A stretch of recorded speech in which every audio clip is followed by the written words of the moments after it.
All right. Hey, everyone. Douglas here, and we are live. I apologize about the delay, but we're live. Welcome to the MMT Macro Trader live stream.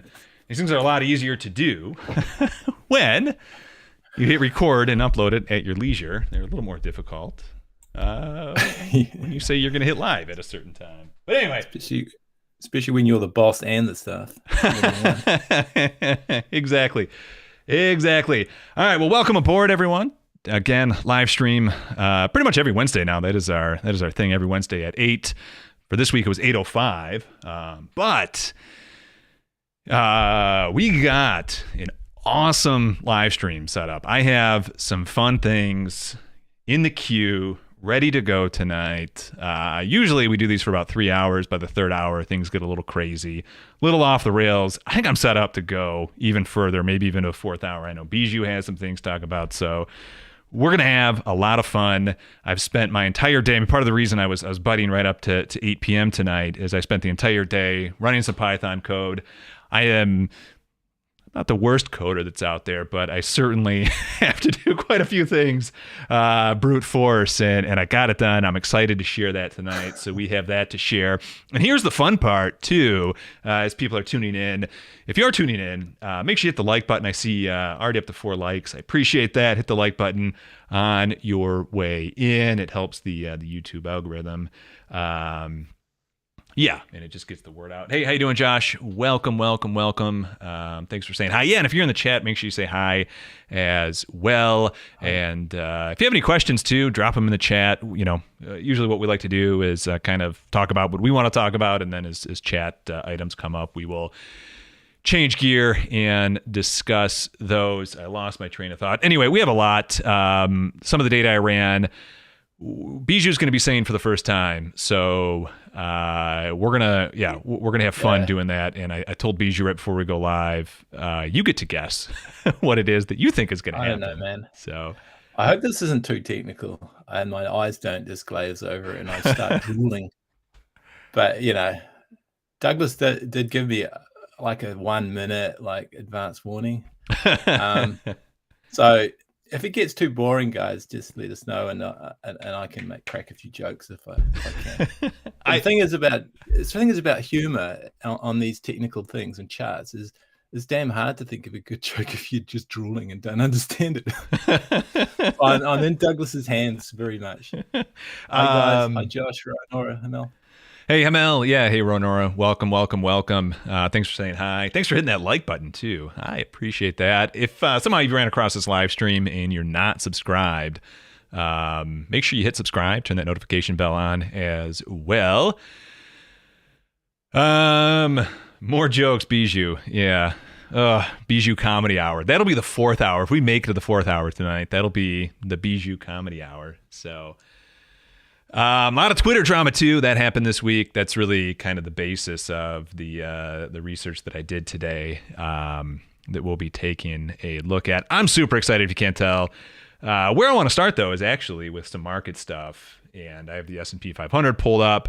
Pretty darn bullish last couple of days. We had a bit of a sell-off, almost down 1.5% today, only to reverse course. So S&P looking pretty darn strong. And I really think, at least for the little run that we've had over the last few days, that it's really kind of, you would have known that this is happening because of MMT. I've been putting out some tweets as of late. So if you've been following me there, you've seen some of this. But I'm going to kick off just to show a few of the things that I've been going over. Hopefully, let me see. I have a slightly different setup with OBS tonight, so bear with me here. We will transition over.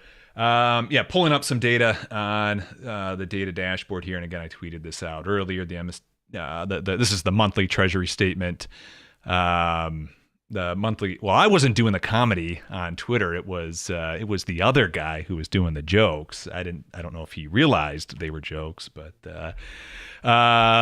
anyway, this is a monthly Treasury statement deficit data, and I just calculate the accelerator of that data, and we've been seeing a pretty good takeoff of the acceleration of effectively government spending, or what is the deficit. And yeah, I mean, we're seeing things turn the corner. Obviously, we had the big drawdown during tax season of last year. On top of that, we had the invasion of Ukraine by Russia. And then on top of that, we had just an over-hedging that occurred, rates pushing higher, which we'll actually talk a little bit about too. Going back to some of the Twitter debates, if you've been following those, talk a little bit about rates. But that has impacted price. Just a lot of, headwind against the S&P, and we're seeing that change course. And again, I tweeted this out, and I think this is pretty telling where the future lies. We've seen this reacceleration of the fiscal flows, and then on top of that, we just have the higher rates, more flows coming in. I don't necessarily see this changing course.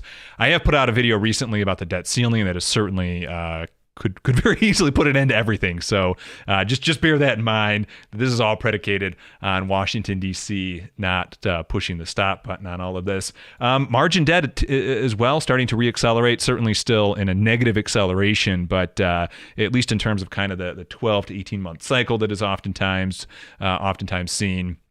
We're starting to see that. Roll over as well. And I think I might have tweeted this out. I don't know if I didn't. Then you're getting it here. If you are an MMT MMT macro trader Patreon subscriber, we've gone over all of this in the last few updates. So make sure you get caught up there. And then also on the update I'm going to be dropping tomorrow night, going to go over a lot of kind of the volatility data and the impact of that. I've had some questions on that. So if that is you, make sure you check that out tomorrow. But we've been going over all this data as well, so the data is looking good. I mean, we're starting to see the engines roll over here from a market standpoint. And again, I think this really ties in well to the MMT perspective, because it really does look like the last 18 months, 2 years have really just been pretty correlated to government spending more than anything else. Certainly, there's been kind of the credit cycle that has played a big role, and I think definitely the second half of the selling of last year, I think it was a lot because of the credit cycle, but we're really starting to see that entire thing turn over, and we'll see. I'm moderately bullish, but yet to really bet the house at this point. And when I do, just don't tell my wife. But my purchasing power. Yeah, yeah, my purchasing power declining. Oh my God, no. Yeah, you're gonna goat me into that discussion. I definitely have to goad you into that. Purchasing power. Also, I just want to make one quick. Don't lose your train of thought, but just one quick correction. Like, language framing has got to be important. So when Congress decides to push the debt issuance button again, it's really Wall Street has to push the button. Yes. Yeah. They're going to. Like, please, Congress, go back to issuing more debt. Yes. Yeah, and I think that's it. I mean, I think you're right. Slackers. Yeah. They're the slackers, man. Yeah. Wall Street haven't got their act together yet. Yeah. So that's it. I mean, we're starting to see a lot of people flow on in, and I'm sure they're here because of some of the tease tweets that I've put out regarding the data. So we will be getting to that soon. We will get to that when I see 10 likes. How does that sound? So hit that like button if you haven't, and let's get this. Let's get the YouTube algorithm. Do we have a like ceiling? Do we have a like ceiling? Yes, we do have a like ceiling. Oh my God, it's 9. Okay, you're right. I damn. Okay, I've gotta go to YouTube Congress and tell them that in fact it's YouTube themselves that create the likes in the first place, right. And they don't need a ceiling on the likes. It is literally just a digit in a computer. Austerity of likes. That's good. Man, tonight's going to be fun. Guys and gals. So make sure you use all the accounts you have. Use your burner accounts. Heroes. The whole bit. So let's see. What do we got here, Josh? Will it be applied from Wall Street or more so a direct? Ty King's going into like credit debt. Pull out your credit cards to go into like debt. There you go. Oh my God, 10 likes just like that. So now you did it. You blew it. WWE fan Josh, the answer to your question is it's going to be because the bankers want the bonds. I mean, it's It's going to hit the whole bond issuance thing. Watch the video that I had up earlier this week on the YouTube channel. It's only 10 minutes. You can watch it at 2x speed. Reckless like button. It what's keystroking in these likes? Yeah, like I said last week, if you missed it, Australia tried not issuing debt anymore, and it was the Sydney and Melbourne bond traders that begged the Australian government for the bonds back. So yeah, it's not going to be the public. It's not going to be the Joe Public. It's going to be Wall Street. Yes, if Australian experience is anything to go by, they don't have a debt ceiling, but the mindset is the same. So it's just cracking that kind of, you got to go on, CNN and explain yourself. Yeah. Like, we'll pay it back later in taxes. Don't worry. just make up some flubbery, excuse. Like, yes. Get AOC to come on and say, well, we can always get the wall spending. Yeah, I'll invade Ty's channel. That's what I will do. Speaking of which, Ty, thanks for answering my question with Steve Keen. Ty has a weekly stream with Steve Keen, and definitely check out his channel and his live stream with Steve Keen. Some good stuff there as well. He plugged me, so I'm returning the favor. Yeah, welcome everyone again. Definitely seeing a lot of people roll on in. We got the 10 likes, so I appreciate that. So we can get going. Ralph McNall, yeah, we have to go into crypto likes to, otherwise those, our like currency is going to collapse. For sure. Yeah. We won't be able to redeem it. Although now Douglas has promised redemption. You better deliver on these charts, Douglas. I will. Let's see. Where do we want to start tonight? Do you have anything that you want to dive into? Do you want to get right into? I don't know, man. Okay. I think before people get too boozed up, I'm a non-drinker, by the way. So any alcohol jokes are purely metaphorical for me. But Kiwis and Aussies are big drinkers, though, as we know. So yeah, I'm surrounded by this culture. But yeah, probably good to get the kind of sanguine, clear-headed stuff done first. Okay.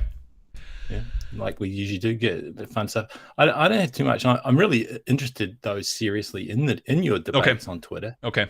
And then remember we talked about Tankus and Faruha on the interest rate effect. Yes. Yeah. Which is a little bit technical, so maybe also do that before any full-on, derailing goes. Okay. How about that? Yeah. I think you should go first before me. Okay. I will queue up. What was the tweet that actually? Oh, I remember the tweet that actually got it going. Yeah. Let's see. Big bang of a tweet. Yeah.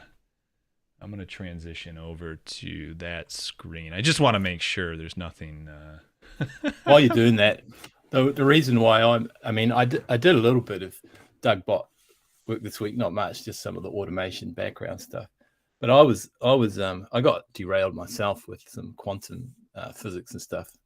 So I was listening to a guy that I sometimes help advise, just unpaid, just sort of as a friend, Kurt Joe Mungle. He does this Theory of Everything podcast or YouTube channel. It's pretty wild. It's like he has his UFOologies and psychedelics and things. But he's also a competent physicist himself, and so sometimes I help him out on just the physics stuff because I'm not into the UFOs and psychedelics and all that. But he did an interview with Brian Greene, the fairly famous, he's like a headliner string theorist, and I thought that was quite interesting. There's some interesting stuff there. Nice. I don't agree with everything Brian Greene says. And then I got Carlo Rovelli's book for Christmas. I'm just filling in here, Doug. Yeah, keep it going. Just give people some extra stuff if they get bored of the economics. Probably won't on this stream, but Carlo Rovelli is a loop quantum gravity guy, and that's kind of like the only semi-serious rival to string theory. Not even a rival, because they only do gravity; they don't do anything else. But he writes this interesting book, just a popular read called Helgoland, about origins of quantum mechanics and his sort of personal journey on his interpretation of quantum mechanics called the relational view. So I just had to I did a whole series of posts on my blog, Nice. on my website for that. Yeah. If anyone's interested in like, I might hit you up in hour 3 on some of that. Some of that. Yeah. Are you ready to go? I'm ready to go.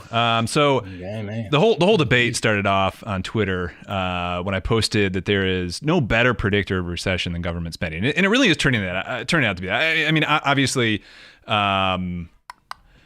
let's see.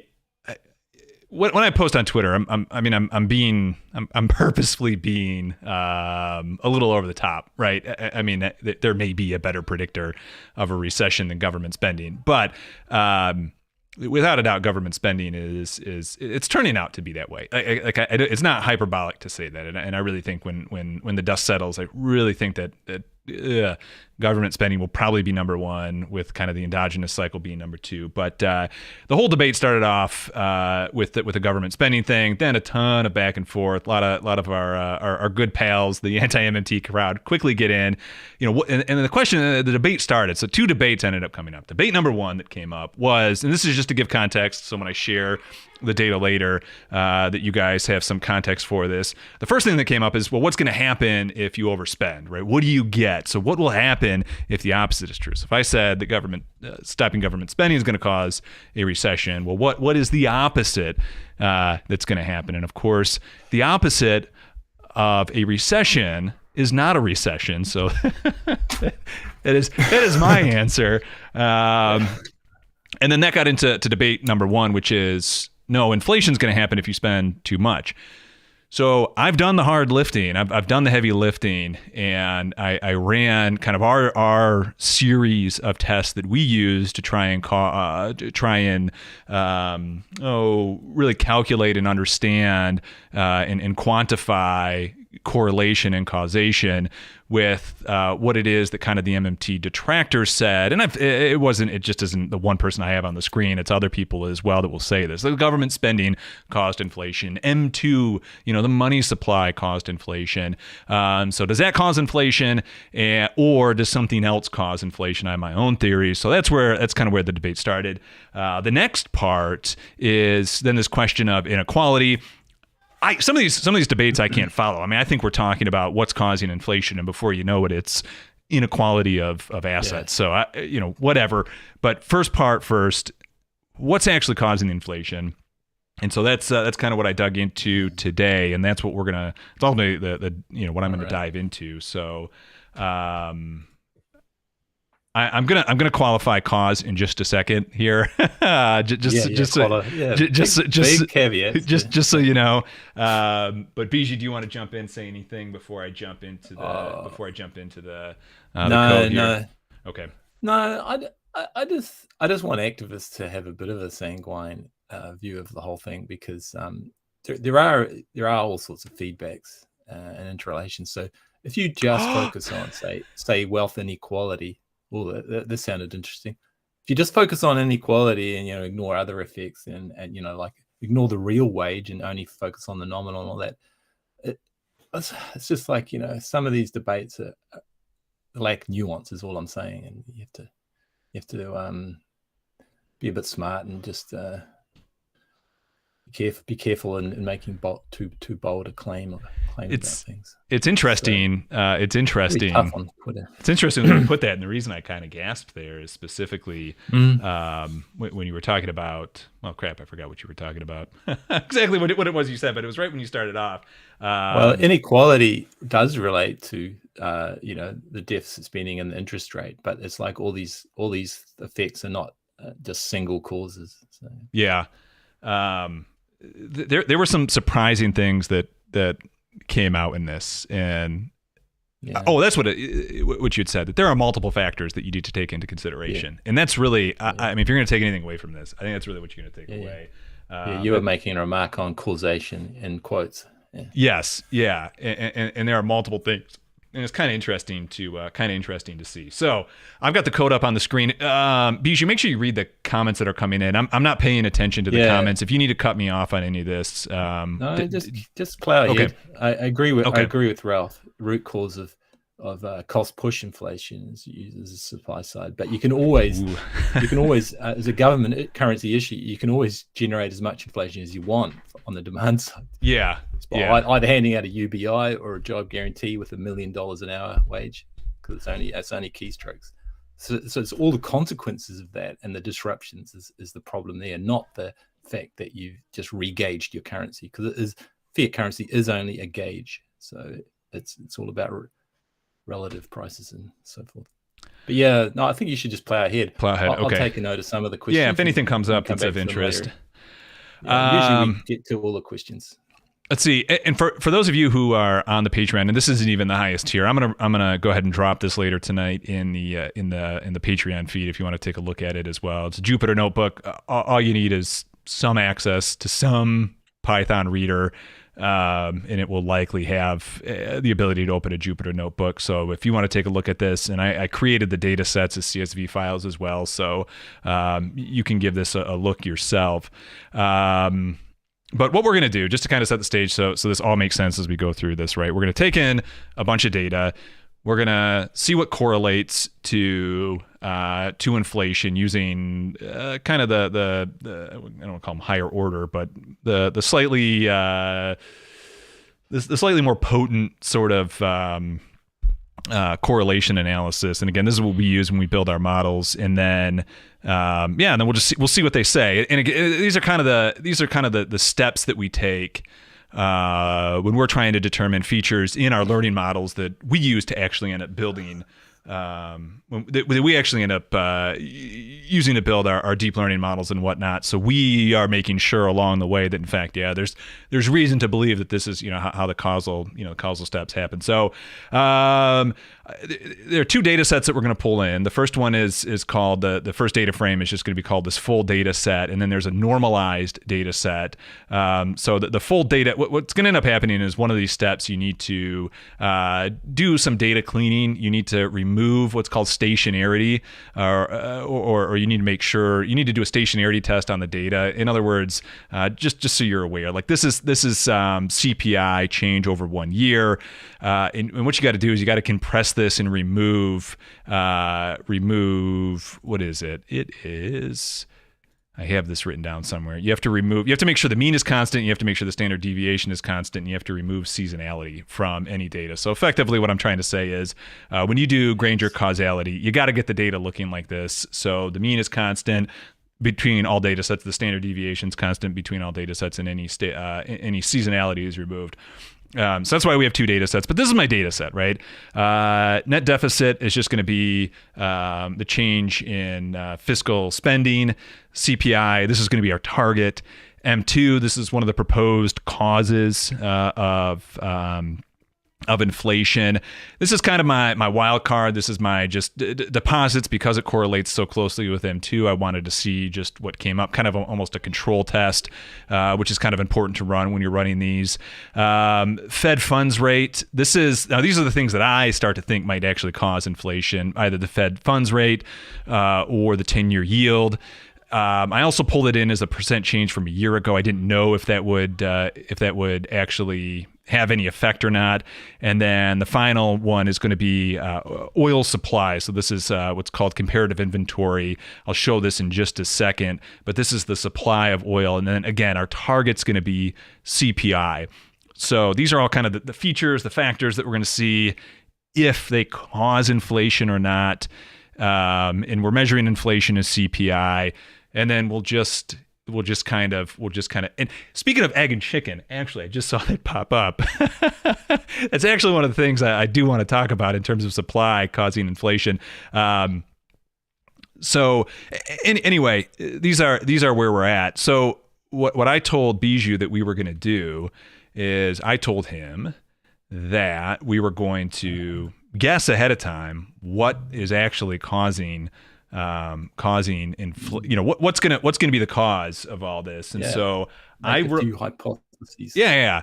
So just so you know, I did this ahead of time as well. And let me switch over to this screen right here. You're talking Granger cause too, like what the impulses and leads and lags are, not like Mosler level, or what Ralph McNell is doing in the chat, which is very, very macro level, like what really causes inflation.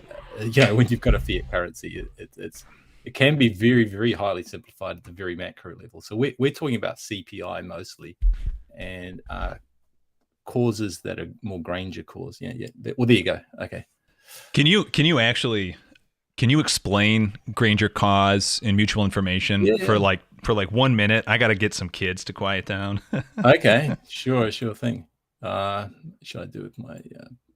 I'll just try and do it verbally. So I can switch over to your screen. Mutual information. Do you want me to switch over to your tablet real quick? That'd be helpful.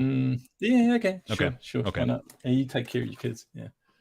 So everyone else can get a cup of tea if you already know this. So I'll just go over this for any of the sort of activists here that want to learn some stuff. So the mutual information is basically it looks a lot like entropy, but it's related to conditional or joint probabilities. So if you have two variables, X and Y, they could be, one commodity and one could be a price, whatever variables you've got. And you look at their joint probability. So probability of getting a certain X and a certain Y, level of prices or whatever. And then you sum the probabilities for each of them. Oh, hang on. I'm going to have to look this up now. I don't want to make a mistake. I always get the denominators and numerators around the wrong way. But it's a measure of how much one series tells you about the other.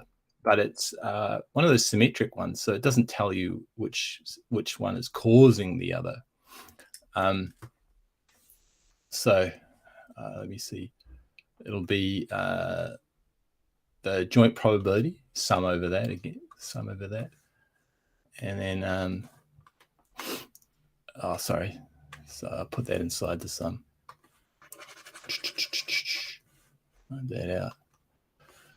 Okay, and then you take the log of the joint probability and divide, sort of like a normalization, you divide by the probabilities of getting particular values of any of each of the variables by themselves without relation to the other.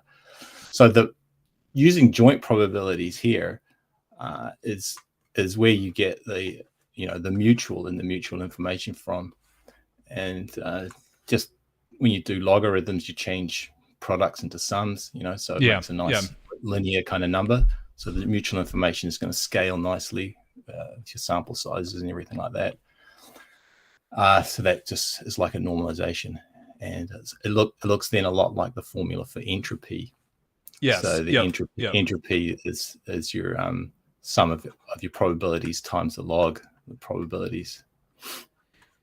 And so if you can also think of entropy as counting the number of states that are accessible to your system, the number of possible configurations your system. Here we're talking about an economy or prices, a bunch of prices, number of states they can be in. So the number of different types of prices that can occur with the same conditions, so with the same sort of economic constraints and so on.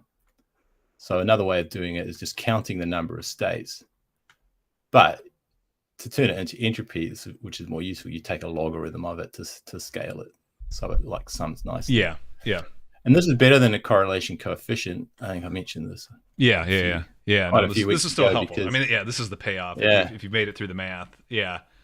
So here's the mutual information, and here's Pearson's correlation coefficient, or R squared, if you like, rho R squared. And so that is limited between like -1 and 1, or if we want to just say ignore the negative correlation, I'll just draw it from 0 to 1, which is pretty normal. If you've got a chart like this that anti-correlates, you can always just flip this one around so that they correlate. It's by taking the negative of X here instead of X. So you can always, if you want to, just manipulate it so the correlation coefficient is between 0 and 1, if you like, if that's what you want to do. But the point is a relationship between mutual information and the correlation coefficient is nonlinear. So the correlation coefficient going to max out here. You can't mathematically normalization. You can't get more than bigger than 1. Yeah. But the mutual information could be like 1 here and 2 here, and it depends on sample size and so on. So you always want to compare mutual information to a base case, not just take it as an absolute number. So if you get a mutual information equals sort of like 10 or something like that, it looks good, but that's relative to everything else that you could measure. Relative to everything else. So your data set, mutual information between pure noise and your signal could be something like 9. In which case, this is not so great. 10's not telling you much more. Exactly. Much more than just random noise. I mean, that's probably a fluke, but that's the sort of idea of the mutual information measure. It has to be compared to something else. But the point is that usually when there's no correlation, there's also very low mutual information. So the relationship would usually start here, but then it goes like this. For typical cases, it can be a little different, like one or that, depending on the data types. But this is the general idea. So this is actually telling you twice as much information. So X gives you, or Y gives you twice as much information about Y, but it's reciprocal because the mutual information is symmetric here, right? Yep. So that's a problem. So we're going to have to do Granger causation later. So if you're here on the mutual information, you've got whatever it is, 1 doesn't necessarily mean much until you compare it with another variable here. So this would be like, this would be a measure of X1 against Y, mutual information. And this would be like X2. So a different variable might come up here. So X2 gives you twice as much information about Y than X1 does. Yep. But if you look at the correlation coefficient, drop a vertical down to there. Can you see that on the screen? Yeah. So that in that case, it's like this could be like 0.8. This could be 0.9.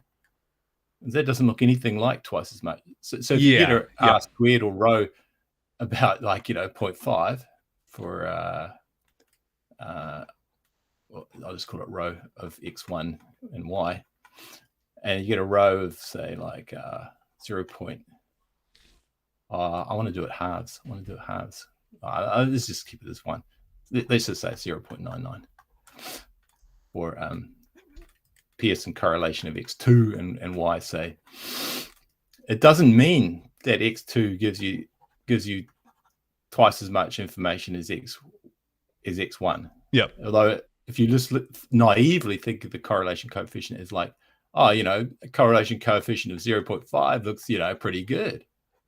But it might not be. 0.7 is like here, and on this particular one, and it's it's only like one and a little bit. It may only like improve the amount of information you can get out of X2. Yep. Relative to for predicting Y1. For predicting Y, it may only improve it a little bit. Yep. So if you want a kind of very, intuitive measure of correlations and so forth, probably a good idea to use mutual information, at least as well as producing your correlation coefficient. So if you do one of Steve Keen's time series, because he likes to look at the correlations a lot.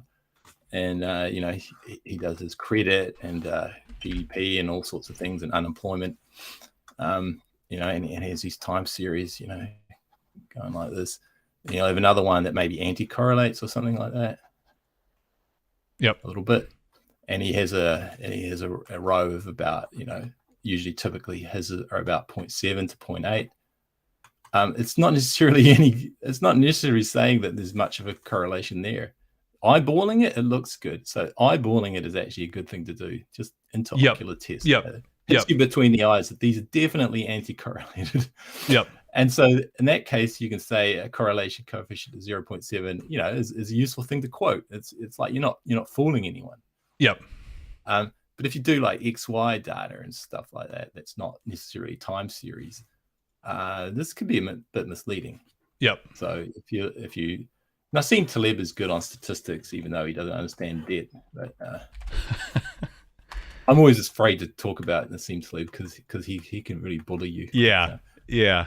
But if you've got a bit of an elliptical cloud like this, you know, you try to fit a line to it or something and do a regression, and you quote some row of about 0.6 or something. You go, hey, that's great. Yep. Yep. Exactly. You get burned by Taleb and thing because it really is a fundamental error. Plus there's all these Simpson paradoxes where you can get correlations between like men and women or vampires and angels go in the opposite direction to the actual trend line. Yeah. And so on. Yeah. All that interesting statistics. Yep. Simpson's paradox is a good one to note. So you've got to use correlation coefficients with some wisdom. Yep. And due respect, and use mutual information if you can at the same time, because as long as you've got some sort of base case, like this might be a base case to compare with, right? So So you're interested in everything compared to X1. X1 might be like just the mean of the Y. You just how much information about Y do I get from just its average? Yep. And that's like a good base case to use, and you can sort of choose that to your satisfaction. So I think go ahead. Yeah, I was just I think with it's correlation in general. I'm gonna switch over back to some of the data that we're gonna look at. And okay, just finish on Granger. Oh, okay. Okay.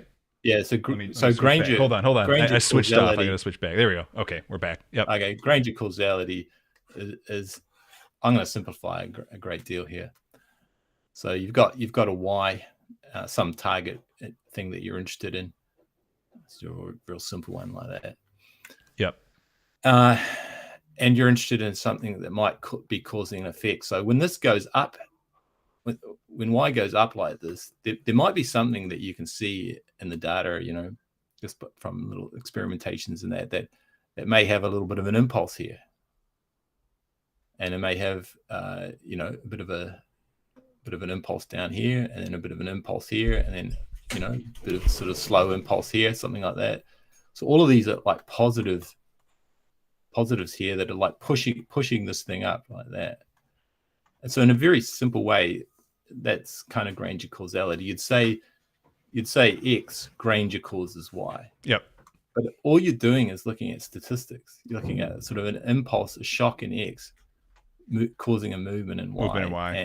And you have no cause. It's not a real cause. There's not an actual causal mechanism that you can pin down, unless you've thought about a causal mechanism, which is what Steve Keen would do.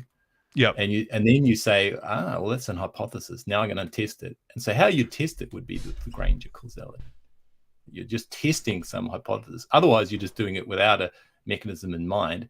And that's what a lot of the fund managers do. I was going to mention Soros and Ray Dalio that Steve Keen brought up in his mastermind class. Yeah. Check it out. You have to pay for it, but there's this way of sweet talking his bot to get it for free. But for a week. Okay. Yeah. So hopefully that you understand when we say Granger cause, it's not a mechanism, although we might have a mechanism in mind. It's just a test of it. Yes. And if you did the reverse, if you looked at whether Y Granger causes X, it should be very low. And that way you've got an asymmetry, and you can sort of have some confidence that your hypothesis that X Granger causes Y, which is backed by your intuition or understanding, does check out statistically. So using the statistics to test your hypothesis. But I hope everyone sort of understands that stuff. I'm just back to you now. Yeah, that was a really good description, and it sets up now where we're at. So we all know. Cool.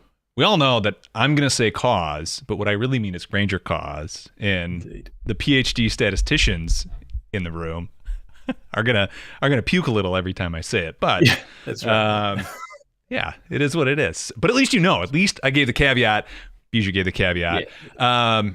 But that's it, right? I mean, this is this is what I like to do too, just in these Twitter debates, is just simply say, what sort of analysis do you have? And this is going to come in at the very, well, I'll do it now, right? You can look at any chart. I'm going to switch back over to the chart I have pulled up, right? So we have CPI overlaid with the Fed funds rate, right? This is one of the things that I think would have some sort of cause and effect relationship. I think if the Fed raises interest rates, that might push inflation, or vice versa, right? And absolutely a good first step to do is just look at the charts, overlay the data series. Do they correlate? Does it pass the interocular test? I mean, it's you just looking at the series is probably just as effective as running the Pearson correlation, right? I mean, you're going to get as much out of it as you would actually running the numbers on something like the Pearson correlation, and just do it, right? And so, but it's very easy to say, oh yeah, see this, this correlates, therefore my theory is right, and that's exactly kind of the debate we got into on Twitter.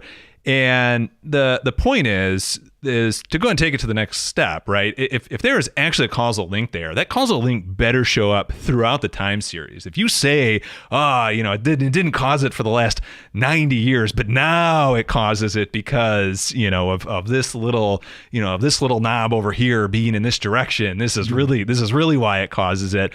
And then, when you get pushed back on why that isn't the actual, reason why it caused, well, then it's this knob over here. No.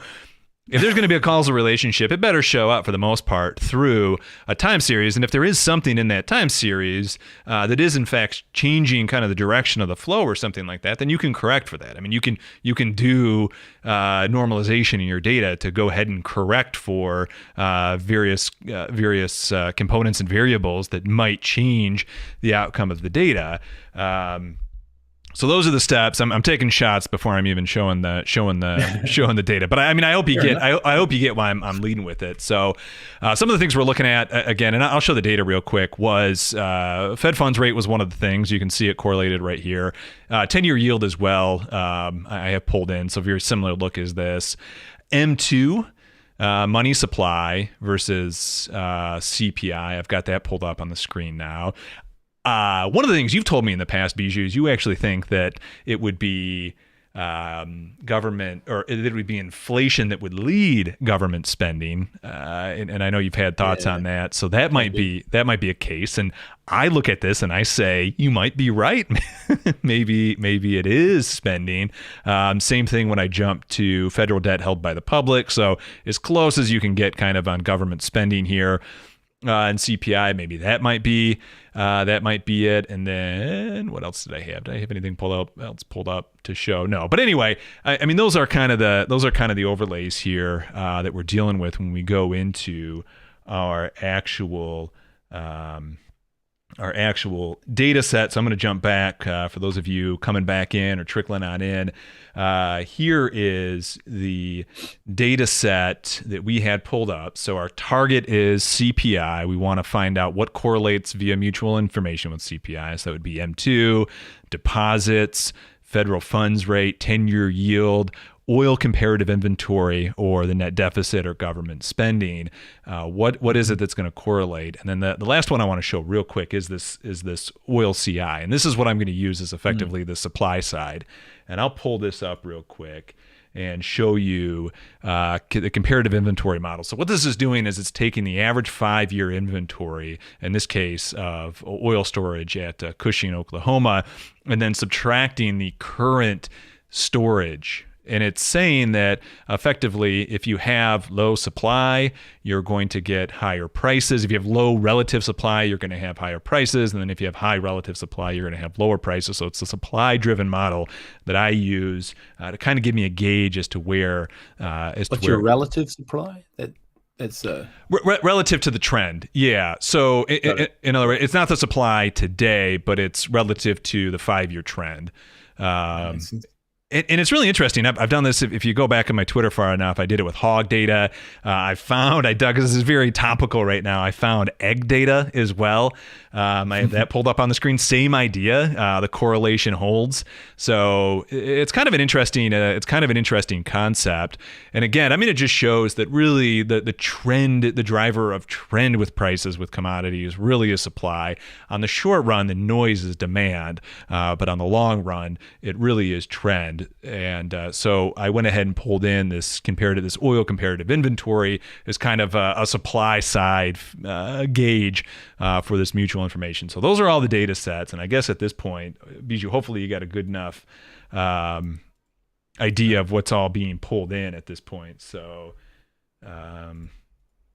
I'm going to bring up on screen. Give me 1 second to bring it up. I'm going to bring up my guesses ahead of time. So obviously, you just have to take my word for it.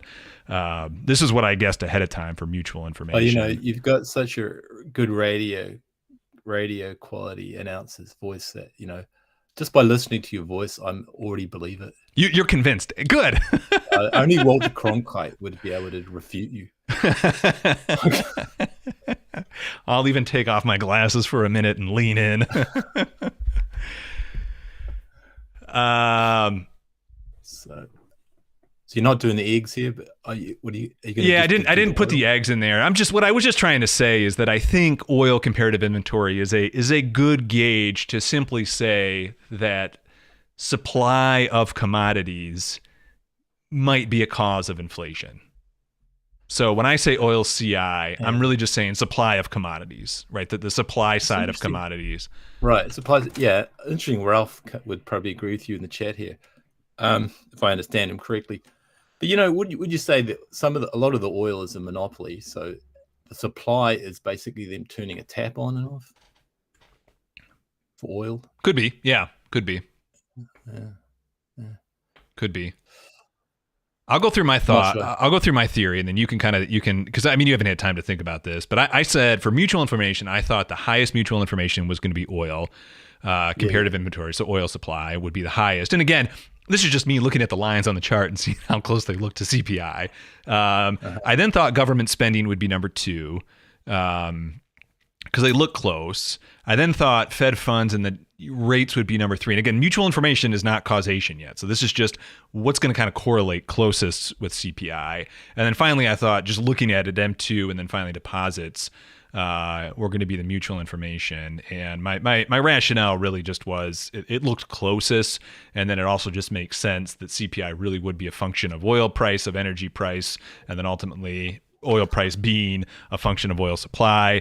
Government spending might be there for the theory that you had, is that the government responds to inflation or deflation. I don't know. Not even responds. They have no choice. It's like a lot of the automatic stabilizers. Yep. So I figured there would be a lot of mutual information there. I think that rates do drive inflation, and that the Fed also looks at inflation as a determining factor for their policy. So I thought that would be relatively high. And then I really thought money supply would be a bit of a spurious claim. I know when I saw that, and I've seen multiple people across the board in monetarism land say, for years now, money supply is going to cause inflation. I see no reason for that. So that was my rank when it was all said and done. For mutual information. And then my guess is, my guess is for Granger cause is that I really didn't have I really couldn't come up with a guess between government and CPI. I didn't know if M2 or deposits would have any causal relationship. Actually, I thought they really wouldn't. Ultimately, I thought those two wouldn't. Those are the two that I thought just wouldn't end up having. I think they are distinctly separate enough that they wouldn't have any causation. I did think oil would cause CPI, and then I really didn't have a guess for Fed funds and the 10-year yield because I didn't know what would be the dog and what would be the tail in that instance, because is it going to be the Fed looking at inflation to raise rates, or is it going to be the Fed raising rates that are going to cause inflation? Yes. So those are my thoughts ahead of time. I'm wrong on a few of these. It turns out I am wrong on a few of these. So okay, that's interesting. Teasing us still. Yeah. Do you have any thoughts in terms of how I've gone through that and any pushback? I agree about the Fed funds rate and inflation and all that. Okay. But I just remembering Richard Werner's papers on GDP and the interest rate, because that in some countries it goes in the reverse order. which lags and leads. But in most, and he explains that away as, there's certain particularities. But in most countries, you get GDP growth. Oh no, I'm going to stuff it up now. But well, the way he puts it, he's just doing Granger, so he's trying to sort of think causally, but he has a certain mechanism where he thinks a higher interest rate just goes with GDP growth. So he's saying so it's going to come along. He's saying that a high rate isn't recessionary. He's saying it's more inflationary, in line with what Warren Moser would say. Okay, but he's not quite getting it right, because he's an endogenous money guy, and he doesn't I'm not sure if he realizes it or not, but he doesn't view it as the central bank is just having a policy. They just can put the rate at wherever they want to. Okay. That there's actually, he thinks they're constrained, and of course the central bankers think they're constrained. Yep. And so they're making a reaction function. Yep. But in the end, Werner's just saying that the higher rates, create GDP growth. Yep. Unless you're doing a massive shock in rates, you do a massive rate hike and you create a debt deflation, a la Steve Keen, a la Minsky, that would be a different story. But that would be, it's like a huge kind of insane Volcker type thing, which we might end up getting. If you want to. Yeah, you can always cause recession if you want to with monetary policy, but it has to be pretty extreme. Yep. And the reason why Volcker was extreme is because he had the OPEC oil prices, which you're saying is kind of a little bit more fundamental. They were sort of in a bizarre way, causing the central bank to react in the way they did, not knowing that they can always do other things fiscal to offset any inflation, and they thought they only had the interest rate as a control. Which is, I guess, is fair. That's true. The Fed only has. They only have, exactly. Money supply, interest rate. Yeah. They weren't getting any cooperation from Congress until Carter came along and deregulated that natural gas. Oil, yeah. Okay. So I'm with you so far. It would be difficult to make some of those hypotheses. So what happened? All right, so here we go. I'm just showing that the data pulled in. Here's like the net deficit spending. So again, you'll see this is essentially, what I posted on Twitter. And then here's the CPI plot as well in glorious map plot lib white. So, I better not scroll down. Mutual information, drum roll. I feel like I'm Maury Povich giving the answer to the stuff. This is what we got. I'm going to zoom in a little bit because this might be a little hard to see. But mutual information, we ended up with government spending as the highest mutual information, and we ended up with Fed funds being the lowest mutual information. Oh, you didn't order them? No, I didn't. You know my skills. You got to order them. It's a one-liner. I guess I could have made an array. I guess I could. Okay. This is part of the reason we started 8 minutes late. Is I was we then had oil comparative inventory as the next highest. So that's a check on the hypotheses there. I'd say I got this wrong. It's slightly misordered. I figured Fed funds. I figured Fed funds would have been higher. And then I figured, Fed funds. I thought Fed funds would probably be higher than like the 10-year yield. Yeah. So I got that wrong as well.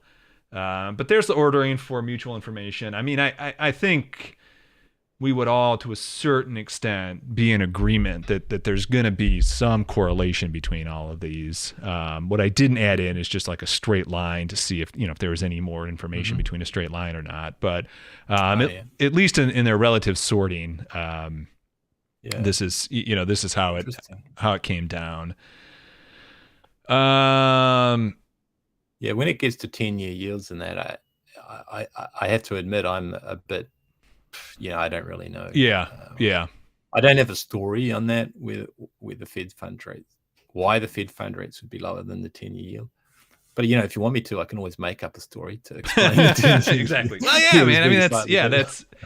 That's it, right? In all of this, we can all make up a story. That's the big takeaway by the end of the night. I hope we can all make up a good story.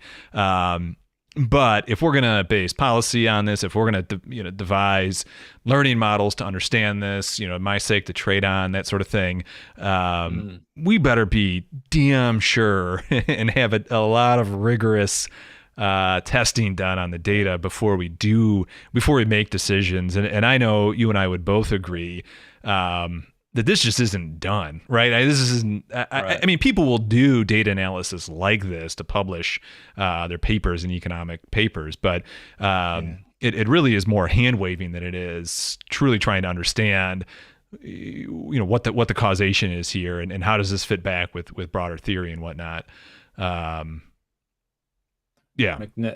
in the chat, Fed funds not being higher, mutual information implies or suggests, careful the language there. It's not a logical implication, but it suggests it isn't a good immediate tool. I mean, fair point. Yep. I mean, the tool would be there to I still think the government spending is often an effect of inflation. Well, we're about to find out, right? But the oil, it's like, what do? Do you fiddle around at the interest rate to change the oil price? Yeah, exactly. I don't think so. Yeah. All you're doing is regaging the currency and purchasing power a little bit in a very sort of ineffective way, because you're giving money to the rich, not the poor. And fiddling around, it has effect on asset prices, blah, blah, blah. Not a great effect, I think, in the real economy, although you have to go to extremes to see that.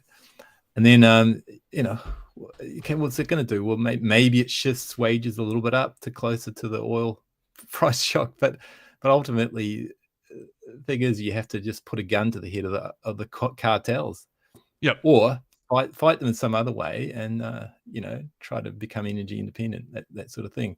But as long as they push up their price purely by adding digits to their numbers on their sales, or turning the tap on the oil wells, whatever they do, if it's not exactly coming out of the ground type of supply constraint, you can always push up the real wage.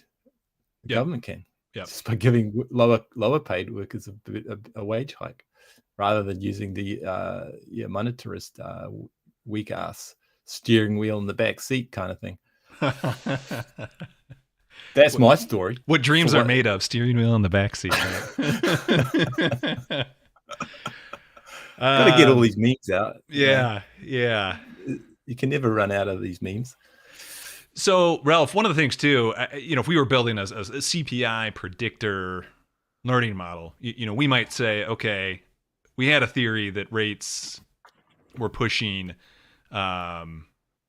inflation, right? But we might then just drop that, right? I mean, it's maybe how we'd use a tool like mutual information relative to other features, is to understand, like, maybe what we thought about rates, maybe there's too much complexity going on there, in terms of the Fed looking at the inflation data to determine rates versus what the rate hikes are actually doing, right? So I mean that would be one way that you would use something like mutual information, kind of real world sort of stuff. But relatively speaking, it seems as though the rates are telling us the least about CPI.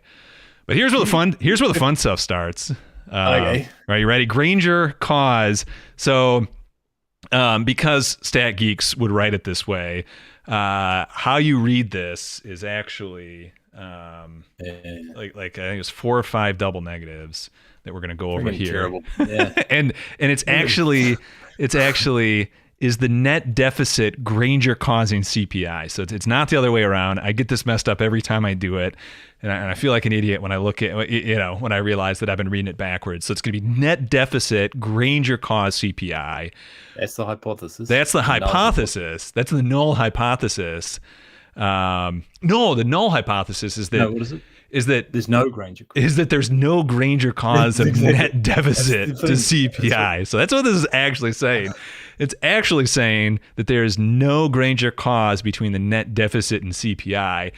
And then what we need to do is get a p-value of less than 0.05 to say that, in fact, the null hypothesis is false. And so there's not at the 10% significant level.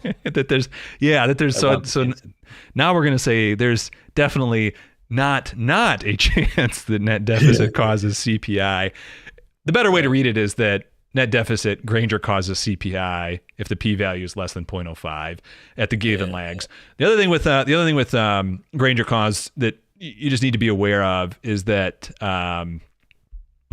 the first set of p-values at one lag sometimes will kind of give you the wrong reading. So you want, if it's a p-value less than 0.05 at lag 1, you want to see it show up at lag 2 as well.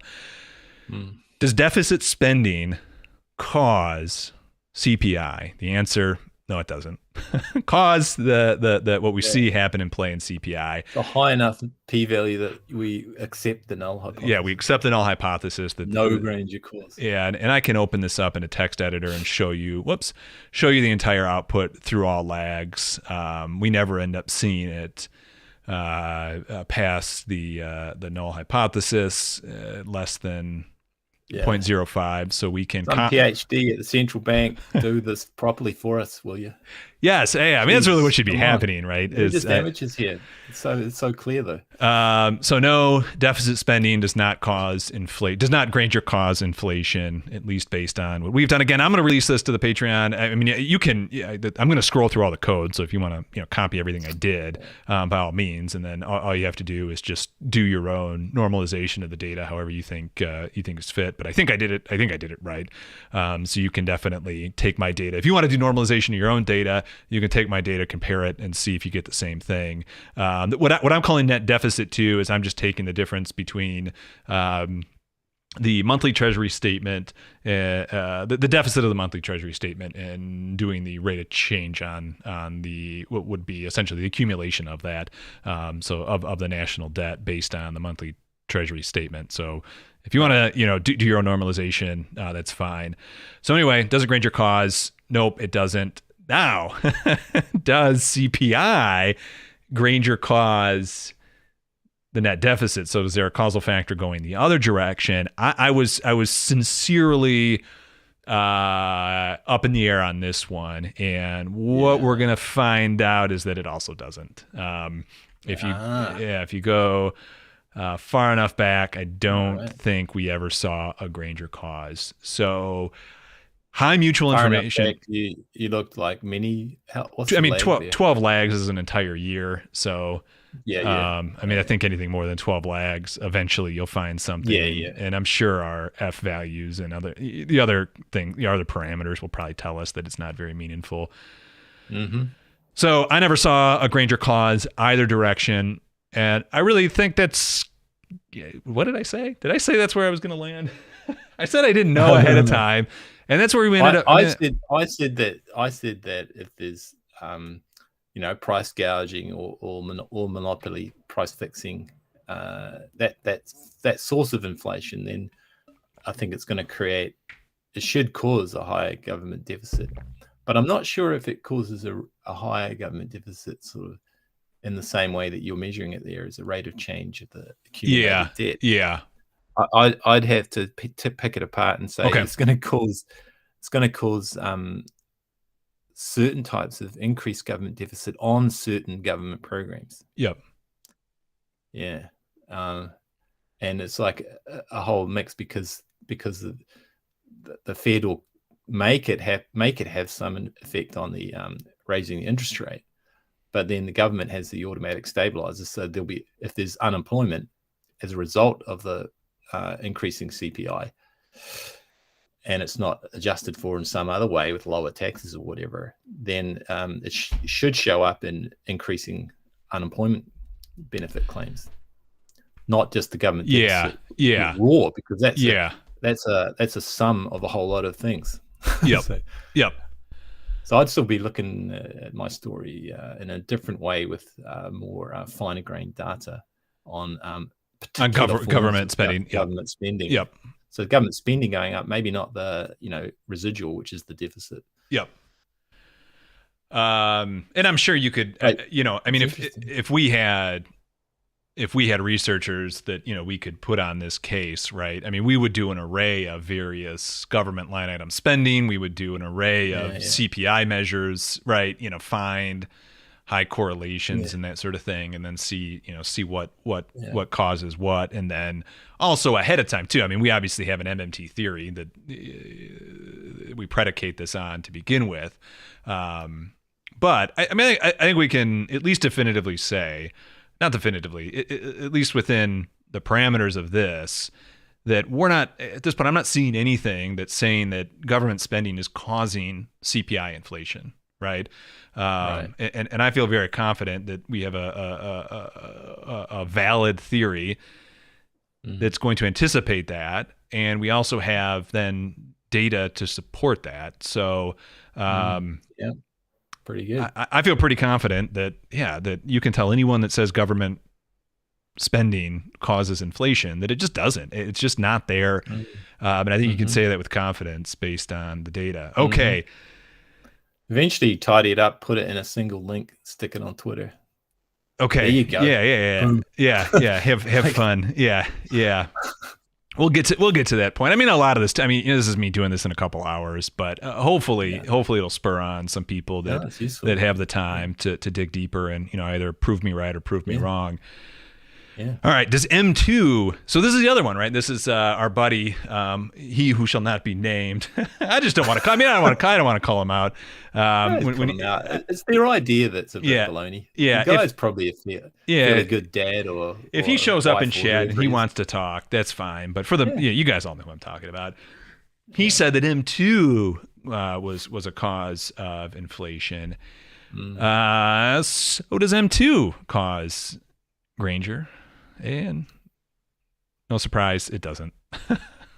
Phew, Ralph is saved. Yeah. If Ralph McNall in the chat had a Walter Cronkite voice and said what he said earlier, M2 does not cause inflation, it's only a facilitator, I'd have to believe it. Since he doesn't give me the Walter Cronkite, this is what I need, some stats. Just deliver it in your smooth radio announcer's voice. I believe. Okay, that's interesting. Yeah, it's about the same kind of level of p-value. Yeah. So and that's when your ... there is skipping out a few legs, is it right?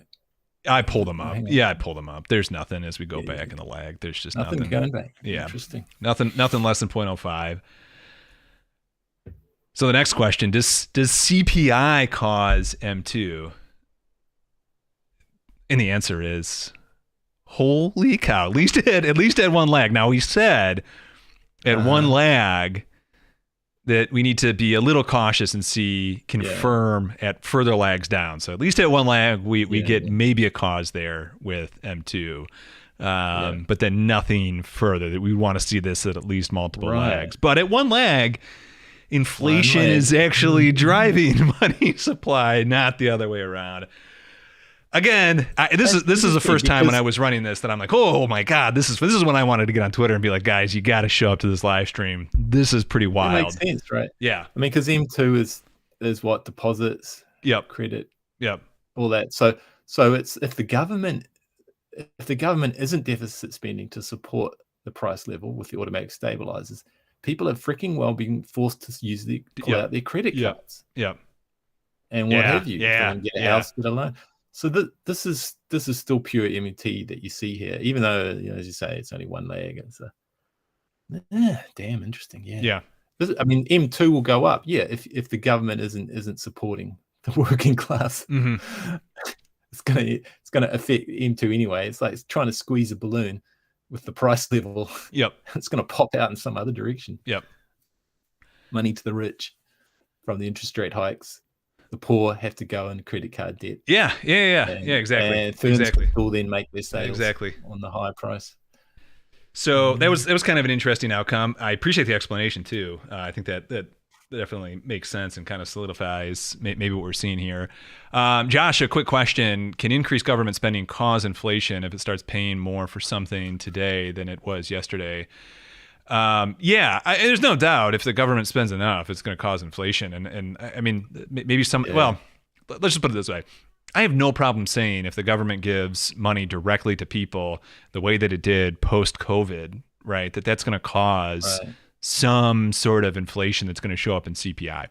I don't have any like that's I'm not saying Yeah, that that's if it's not the case. untargeted. Yeah. No, if it's untargeted and too broad. But if the government had decided to do the stimulus, of course, politically, this is very difficult to accomplish because it's like the student loan forgiveness thing. All the people who have paid off their loans already are just going to cry, unfair, unfair. So, if the government was giving the stimulus checks only to those who lost their jobs during lockdowns, that would be a lot healthier than giving it to just everyone. To just everybody. All the college professors who were still getting, doing their Zoom rooms and everything, teaching offline. It didn't have to go to them. As Randy Ray says, he took the money, but it's like, I don't really need it. So you have a redistribution policy in those cases. Yep. If you were a stronger government, but the governments are so weak that they find that politically unpalatable, and so they just give a stimulus check to everyone. Pretty much, I think that's how it happened over there with you guys. Here it was a little bit weirder, like 80% wage subsidy. Oh, that's a interesting. good thing. Okay. But so it didn't really help the unemployed too much. There was a little bit of rise in the unemployment benefit too, but it was it had a stimulus. It had the right effect. It supported the inflation, right? It did. Yeah. You get the inflation. The government deficit supports the inflation. It means people don't have to starve. So it's almost and don't have to use their credit cards. But if your government doesn't support the higher price coming from supply constraints, whatnot, and monopoly markups, then it's going to be the credit card, or it'll show up in M2. So it's almost like what you're trying to say is there might be a stronger cause of inflation than what we're already seeing, and that the net effect of inflation is that something's going to cause it. Government spending either has to pick up the tab, or credit cards are going to pick up the tab. And at this point, we've seen over time that at the very least, there's a hint that credit cards pick up the tab so far in the data. All right. All right. Next up, we're going to go CPI and Fed funds. So does CPI Granger cause the Fed funds rate to go higher? And this is the first one that gets pretty darn decisive, that yes, there seems to be a causal function from CPI to the Fed funds rate. And so and now what we have to do though is we're going to have to flip-flop these and then make a determination. So if on the other side it's also Granger caused, then we need to go with the one that has a lower reading across the board. But in this case, we are seeing CPI Granger cause Fed funds. Or you could say they're too tightly related. Yep. That neither causes the other. That it's a policy choice. Yep. What is ultimately going to be the answer though is it's likely the Fed is looking at CPI data. That's likely the outcome. You will eventually see Fed funds, CPI, almost no Granger cause. If you go far enough down into the time series, you eventually get at lag 11. But that gets, I mean, to me, that'd be a little spurious. I feel like you kind of have to say that the data is pretty clear that the Fed is looking at CPI data to make their determination. They're not looking at it a year ago. Yep. Yeah, exactly. Yeah. And it's not taking a year for the Fed's interest rate policy to fully hit. Yeah. And so, I mean, maybe sometimes it does, but I think it was a bit spurious. So I would say this was one that I didn't, this is when I thought, what was my thought on CPI and Fed funds? This is one that I didn't know. So I probably would have thought. Yeah. And it turned out it was probably clearer than I would have originally thought. So CPI. I think you have to be au fait with the Fed board meeting minutes to sort of formulate a good hypothesis for that. Yeah. If you ask me. Yep. But a neoclassical would have no show of even getting anywhere near it. Getting anywhere. Yeah. They'd get a good hypothesis by accident. I agree with Ralph too that there's a lot of opportunistic firms who they're not dumb. They know that there's been an increase willingness for people to use their credit card or government stimulus checks, whichever way, and rent freezes. So they put up their prices because they know that they Yep. know the buyer can withstand it for a short time. Yep. It's really real greed. But also, I think Bill Mitchell's point is good that and Randy Ray that the oil prices were a huge effect because they just and this is why I didn't understand one dude on Twitter who replied to me like, "Could you be so disingenuous?" And I was just trying to support Warren, saying that the oil prices are quite a major driver of the current inflations, and they're just monopoly price setting. But the oil is fuel, and the fuel goes into food production, farming, and everything. And so it's not always the grocery retail outlets that are just greedy. They may be, maybe a lot of opportunistic people out there. I mean, I'd be interested in hearing which sectors Ralph thinks are they opportunists. But I think the OPEC oil cartel is a lot to blame for the 1970s and the COVID era. Drive up, Just, yeah. Someone's got to put the screw on them at some point in time. Yeah. Just get off oil, use other energies sources. Yeah. Next up we have CPI, and then so what I didn't know was it going to be the percent change of Fed funds, or was it going to be just the Fed funds rate itself that I really want to measure? And as it turns out, we get a pretty similar finding both with the rate of change of Fed funds and the Fed funds rate itself between CPI and Fed funds. So no change there. I just wanted to explain why this is here. Here's where things do get a little bit interesting is we have, does the CPI cause the 10-year yield? So the Fed fund obviously is the Fed, right? I mean, that's their policy rate. But then the 10-year yield is trying to get ahead of what the Fed is going to do and also kind of ingest the market data that is available to them. So the CPI Granger cause the 10-year yield, and ultimately we get a yes on lag 2 and 3. For CPI on the 10-year yield, and we can open that up and scroll it all the way down. And I think only lags 2 and 3 do we ever get that to be the case.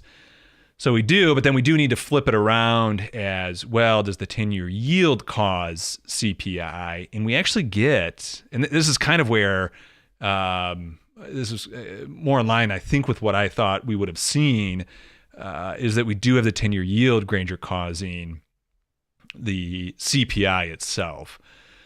So, it does look like the actual, how do I say this? The fact that the Fed allows the rates to be driven by the market, right?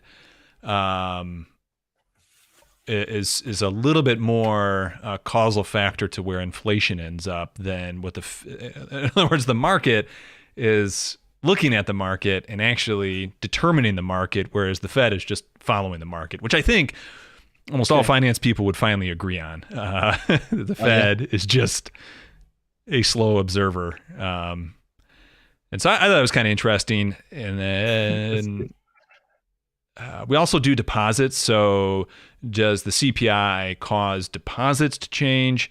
And the answer is yes, which again kind of goes back to the M2 discussion.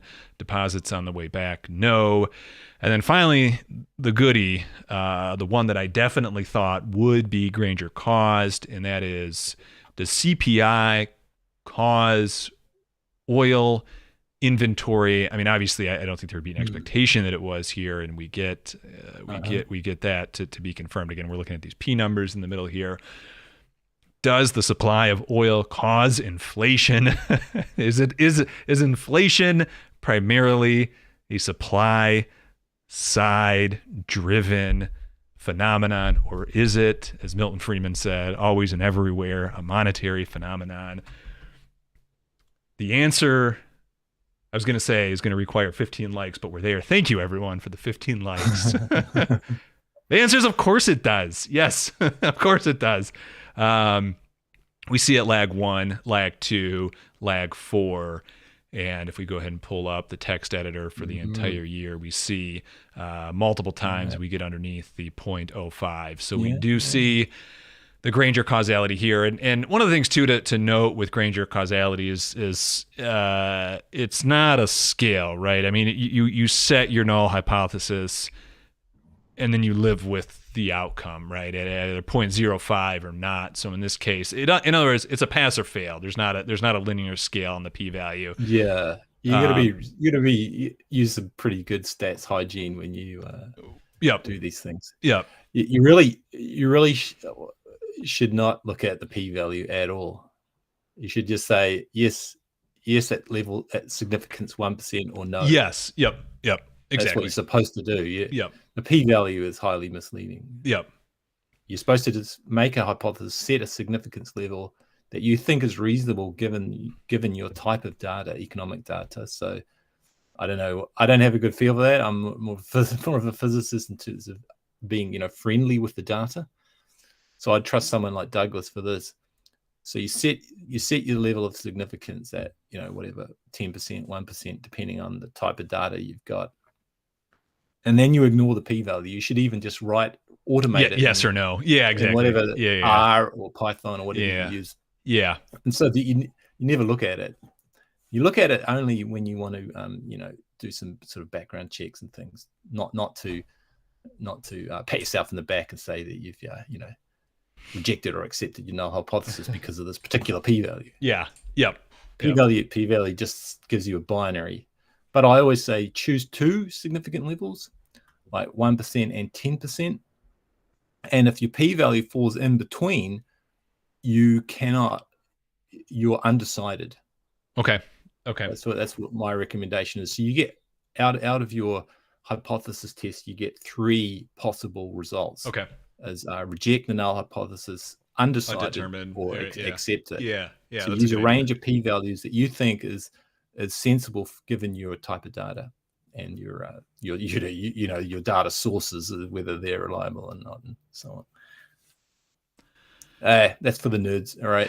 So the final thing is, I mean, just to summarize. Oh, did I go the other way too?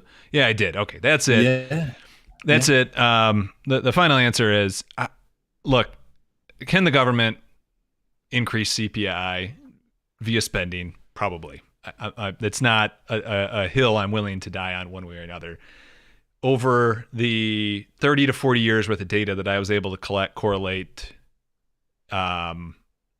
is inflation primarily Granger caused by supply side, or is it a monetary phenomenon, as Milton Friedman would say? And it's really clear in my estimation here that it seems to be supply side. And the story with makes the current structures of economies, right? That's always the thing.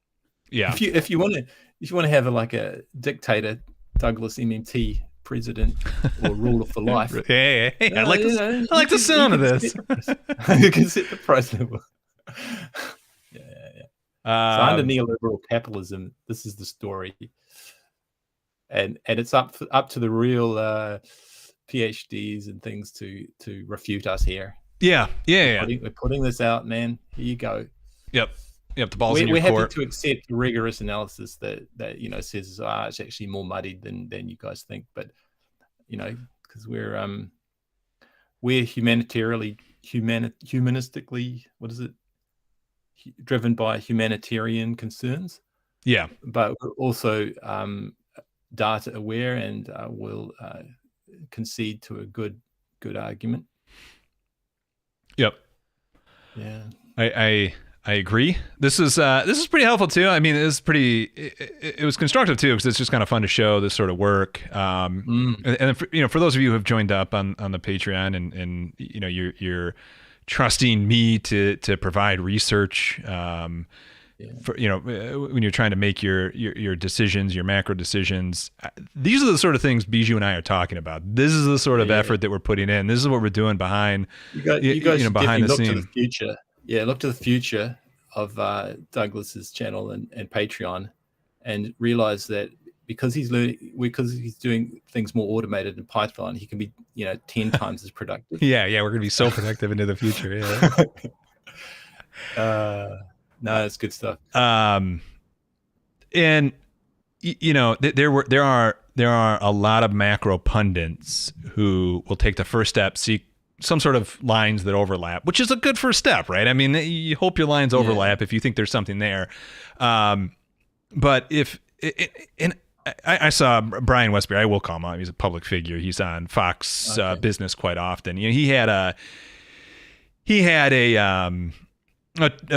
segment on Fox Business talking about how, or a tweet, I'm sorry.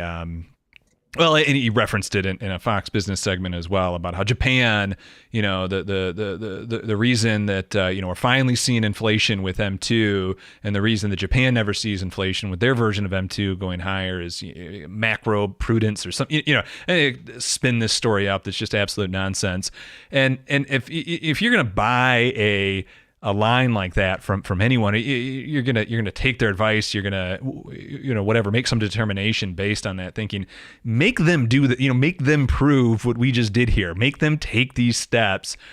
Make them spell it all out. And if you're ever gonna think like, oh, the reason it's different this time is because of this thing that this esoteric thing that only I understand. Don't buy that either. I mean, that is complete baloney. Do the work yourself. It's really not that hard to even piece this stuff together.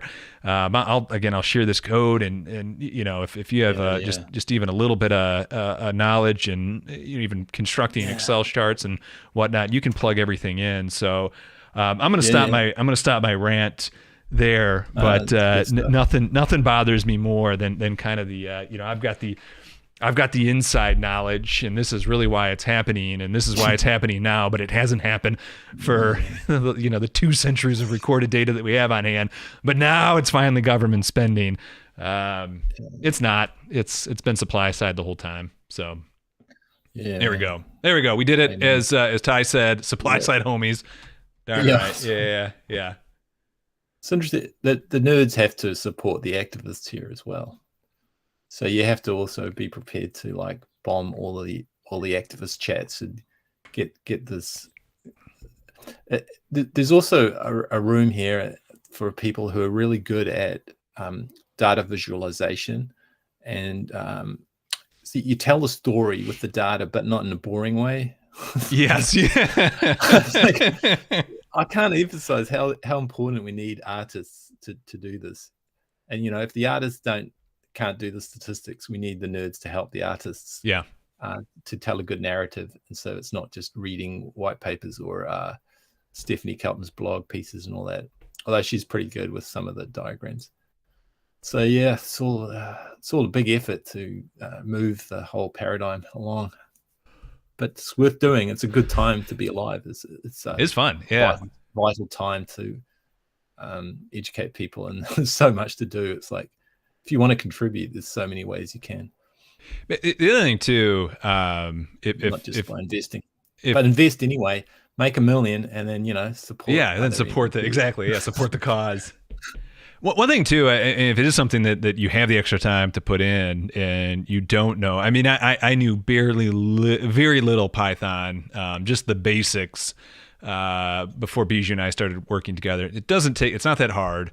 And with Bijou, you're probably gonna slap me for saying this, but tools like tools like Copilot, GitHub Copilot, and other AI tools that are coming around, it's going to be very easy to do all of this work, even if you don't understand Python all that well. So I mean, I guess what I'm trying to say is, a couple hour have you heard of Copilot? No. Oh, good. Okay. That automatic code. Oh yeah. It's insane. I haven't installed it yet because I really want to make sure I've got the fundamentals down. But yes, it is as easy as / Copilot, write me this code, and kind of like it's made by the same people who made GPT. And it is a phenomenal tool. My point being is, if you can use Excel, you can start doing this sort of work and start using the machine learning tools. You can see some of the packages, some of these sklearn tools, some of the stat tools. You can start using these tools today and start doing some of this work yourself. And so if you ever have any questions like, hey, I don't understand the statistics, we have tons of resources that we can share with you to get you up to speed on some of the statistics and trying to understand this from a theoretical basis on up. We can get you to where you want to be, and it's not that far away as you might think to be able to start to do some of this work. And anyway, it's kind of scary because when you have automatic code generators and all that, I don't know, man. It takes the fun out of coding. I don't know, man. I've held off, and I keep looking into it every couple days, and I'm like, this is my thought process. I'm like, I think Bijou is going to be upset if I were to start taking the easy way out. So I don't do it. You want me to start writing my own code? Yeah. But you know what? I'm realizing I do it anyway. At the end of when I'm done writing everything, I have 50 Google tabs up. So I'm thinking I might as well just ask GitHub Copilot just to start doing it. But okay. So that's this. One of the things kind of for next week. Speaking of, go ahead. You there, does the GitHub Copilot actually produce code? Oh yeah. Or does it only spit out the results? Because that would be bizarre. It does both. This is the crazy thing, is it does both. So it produces the code, and one of the tutorials I was looking at, the guy was so amazed where it would actually give you a preview of what the output was going to be when you actually like asked it for the code. So yeah, it actually can do both for you. Okay. Yeah, and it'll like know ahead of time what sort of things that you probably want to input anyway based on your data. It's kind of we're just a few years away. A GNU Linux stable version of Steve Keen's Minsky. Thank you very much. Boom, it's done. here's the dev package. Oh my god, yeah.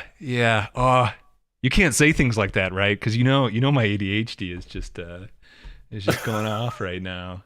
End live stream. Get GitHub Copilot. Reverse engineer Steve Keen's $1,000 Ravel package. Yeah. Make it into a GitHub. Make it. Thank you. So that's where we're at. Next week, one of the things I want to be speaking about visualization, data visualization, and if someone wants to just do it, beat me to it, let me know, and I can share this with you. But I do want to. We've yet to use this tool, but it will be a cool tool, is to run this through a PCA, principal component analysis, to try and visualize this. And I think it'd be kind of helpful just to see the impacts of what's causing what and what the relationship between things. So that this is probably a pretty good use case for something like that. So anyway, that's what I have. That's what I have. I actually have one other thing for tonight, but at least this is step number one in terms of our Twitter debates. So we're an hour and a half in. Like I said, I'm willing to go maybe even into hour 4 to keep covering some various items. So that's where we're at right now. I don't know if there any questions that popped up in the chat along the way. Bill. Yeah. I'm going to switch over to the chat screen so we can maybe catch up on questions and what have you. Yep. There was this link. I guess I'll put it in the chat. I guess I could put it on screen too, but maybe it's quicker for you to do it on the OBI. No, I'll switch over. If you can put it on, what do you want, the full screen or your tablet? I don't know. Yeah, I'll probably just try to stick everything on the notepad. Okay. I'm going to switch to your tablet then, and we'll go to your tablet. Okay, so we'll probably want a new page here. I'm going to get these pages out of order now because I'm not taking care. But, and then, guys watching, give me 1 second. This is going to mess up for just a second. There you go. You're good to go.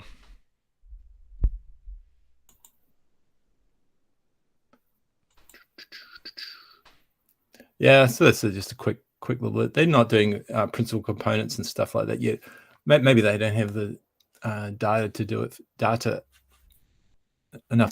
it rigorously for the uncertainties for the COVID era.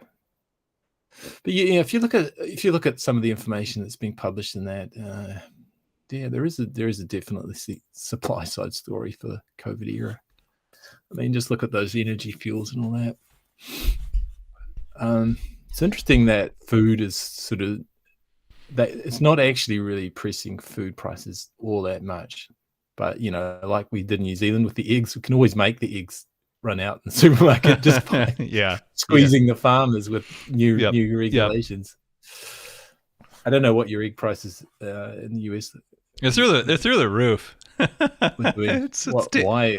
I mean, they weren't telling the farmers to the avian flu hit in the U.S. And they've had to kill 15. They've had to kill 15% of the birds. Actually, there's a really good podcast by the Odd Lots podcast had a egg-laying chicken farmer. It was really cool.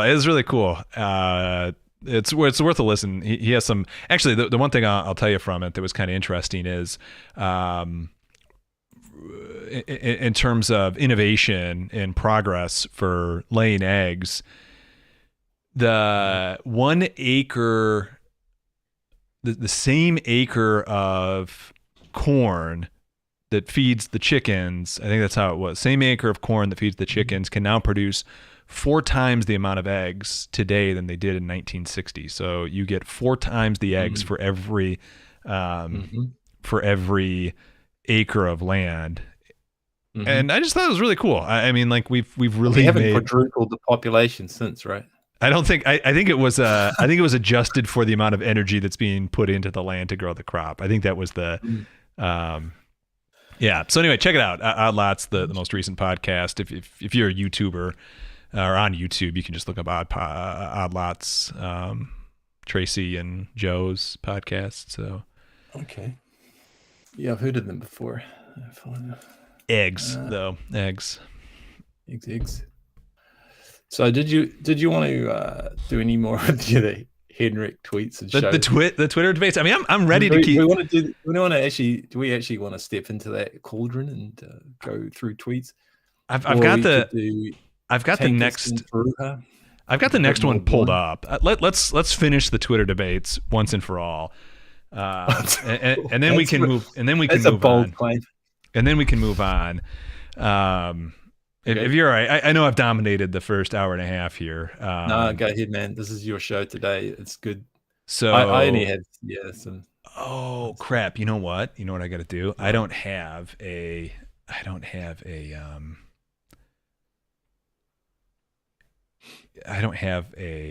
Darn. I'm gonna spit it out eventually. Don't worry. I don't have a Google or an OBS tab for Excel, so I am watching, or I am in real time. Hopefully, going to be able to get this figured out. I'm gonna share my window. We're gonna call this while we're on Twitter. Teddy Brusky in the chat is offering Twitter Spaces for MMT guys. I think everyone in the chat who's on Twitter a lot, definitely go and support Teddy Brusky then. Okay. Problem with Twitter for me, I just mentioned with a little side discussion with Roa Nora above in the chat, if you have a look. Sounds to me like Roa Nora was responding to a tweet that some guy was hassling me about I was trying to support Warren Mosler and show that energy is a big component of inflation. And I got totally confused with Rodora, who was actually probably, I think, trying to support me. So that's my Twitter experience. Is every time I dip my toe in, it's like it's a bit of acid or piranhas biting my toe. So I quickly jump out. And just don't spend a lot of time on social media. Plus, I like writing, and I like my physics as well as supporting Douglas. So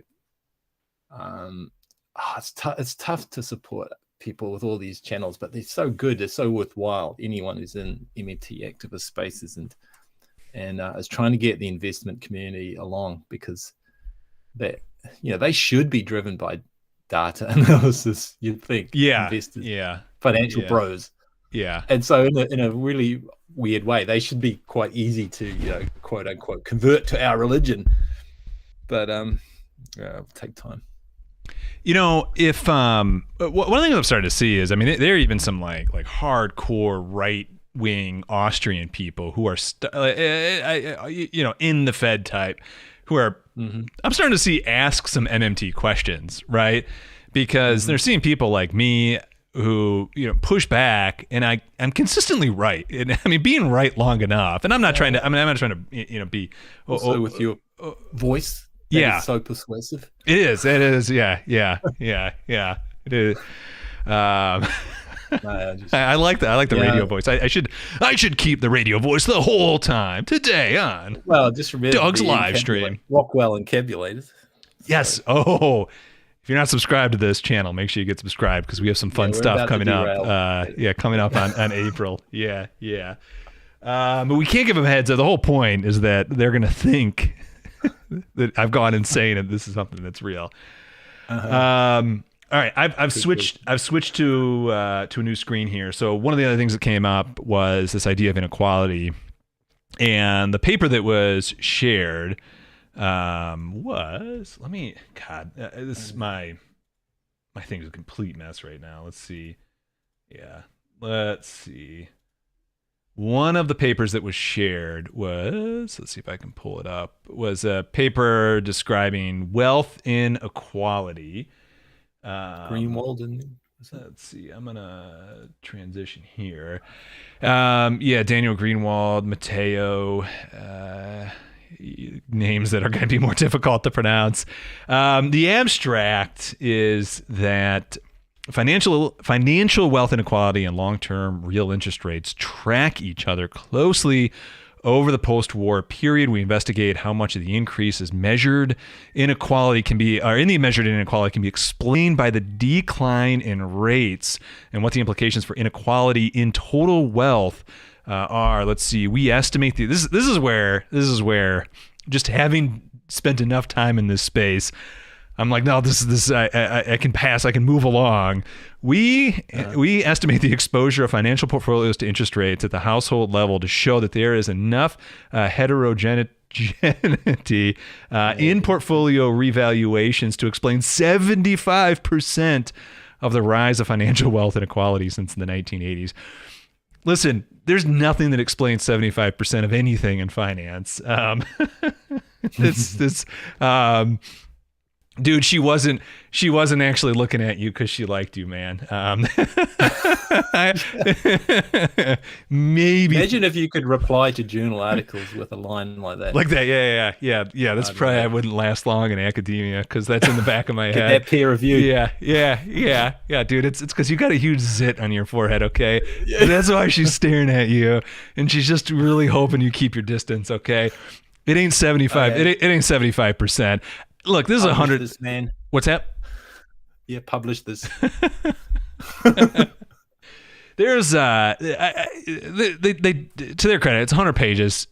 The analysis that they did, again, I mean, on their assumptions, looks legit. I mean, they took the steps necessary, but like I know it's not 75%, but that's what they're saying. And to kind of give a little visual context here, I'm gonna take off the bottom 50%. The point is, wealth inequality goes down heading into the 1980s, because that's when interest rates got pushed really high. And then as interest rates have gone lower, wealth inequality, since the 1980s and on to where we're at today, wealth inequality has increased. And this was the big point, right? That wealth inequality is better during high interest rates. And the MMT case with high interest rates is really simple. It's free money to people who have money. And the people who wrote that report, they're not even going to buy that. They're going to think the government's borrowing from the private sector to fund itself in the first place, right? So, I mean, it's a completely different starting point. I don't think they got an accounting class before they got their PhD. Otherwise, some of this would have clicked and they would realize where they're off. But the base case is the government's paying money to people who have money. Now, there is a point to be made with this, right? And that's the point that I'm going to get to. So you got to put on your best voice, the radio announcer's voice for this, because I'm it's going to be very tricky for me to grok this even the second time around. Okay. Yeah, we did go over this yesterday, the day after, the day before. And it's like it's just causing my stars to float in front of my eyes. So this is what's being said, right? And I did this today. I didn't want to spend too much time on it. Just bear with me, and I hope this shows up. I've bolded these as much as I can, so I hope this shows up in the stream. But this is person number 1. This is person number 2, and this is person number 3. And this is their wealth inequality. And what I've done is I've said person number 1 has a certain asset. This will make sense in a second. They've also got some cash savings of $100,000, and then they have a total value of their assets and of their cash, right? So this is their net worth of person 1 up here. Okay. And same thing with person 2. So person 1 has a net worth of $194,000. Person 2 has a net worth of $19,000, and then our guy down here has no assets. Average Joe has no assets but has $10,000 in cash. So he has a net worth of $10,000, right? And all I'm saying is relative to, then we're going to create a money supply of $10 million, right? So their proportionate share looks like this. The top 1%'s proportionate share, he's 87. He owns, out of these 3, he owns 87% of the entire share out of the 3 of them of the total money supply, right? Guy number 2, who has some assets and some cash, has a relative proportion of 9% and then 4% for average Joe with just $10,000 in cash. And here's what is being said in this report, at least as far as it's 100 pages. I mean, I'm not going to read it, but I'm taking Henrik's. Well, just put on your radio announcer voice. Yeah, okay. I'm taking Henrik's opinion on this in terms of understanding what he's trying to say.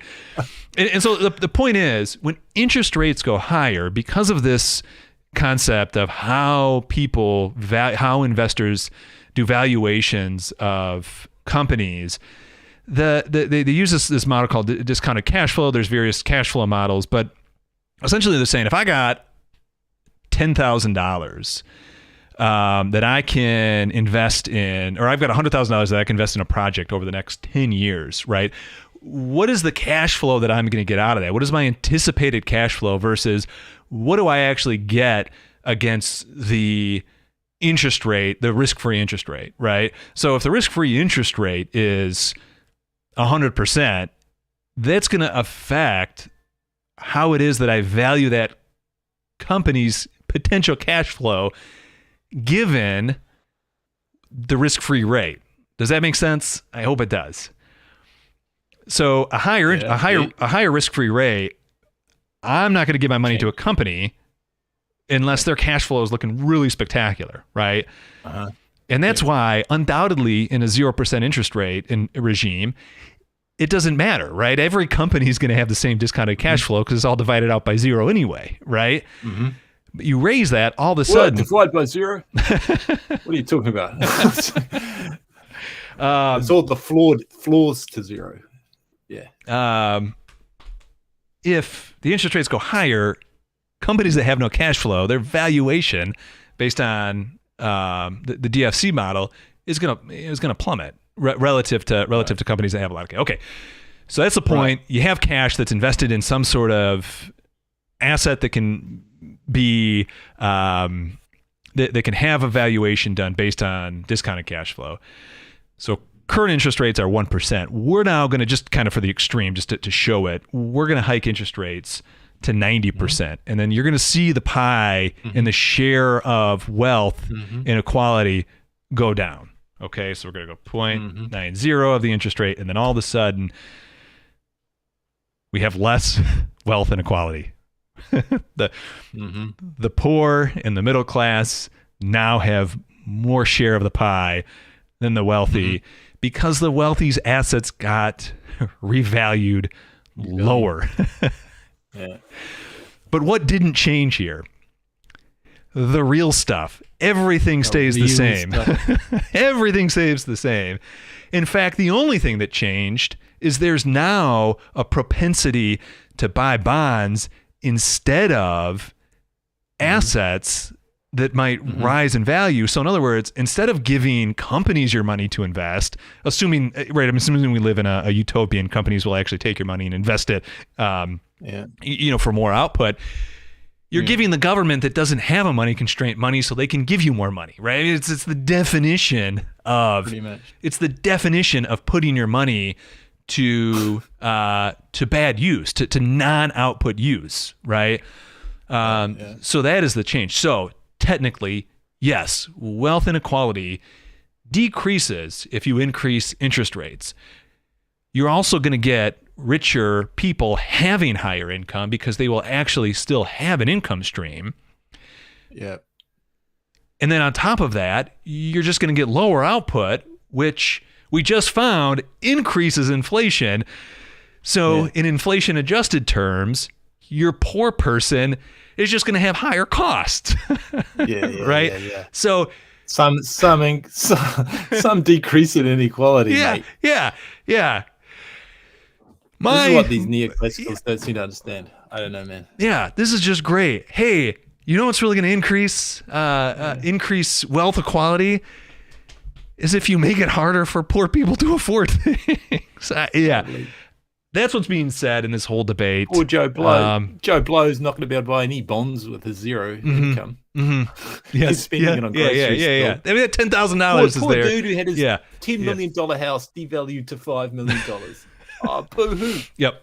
Now he's got like 90 bucks on the dollar 9 cents on the dollar for his bonds. Oh my gosh. Yes. So you re-gauge all the asset prices this way. It's a re-gauge. On the book, it looks in nominal terms like there's been a drastic reduction in wealth inequality. That all looks good and progressive. But if you want to maintain that, you're going to have to decrease. You're going to have to increase the rates again and again and again. Yep. Until it's just pure UBI nonsense or whatever. Only for the rich, of course.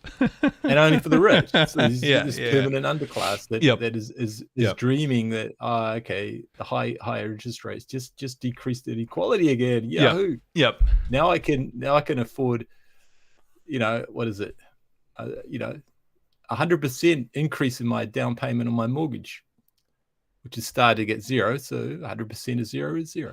Yeah. It's like, Douglas is constantly giving me 100% pay rise here. I thank him every month for that. And Rockwell incubators, I make 110% profit off my Rockwell incubator investments. Just a tip for anyone who wants to know. All the voluntary organizations that I run, I make sure to increase their income it's so by 100% monthly. I tell you, man.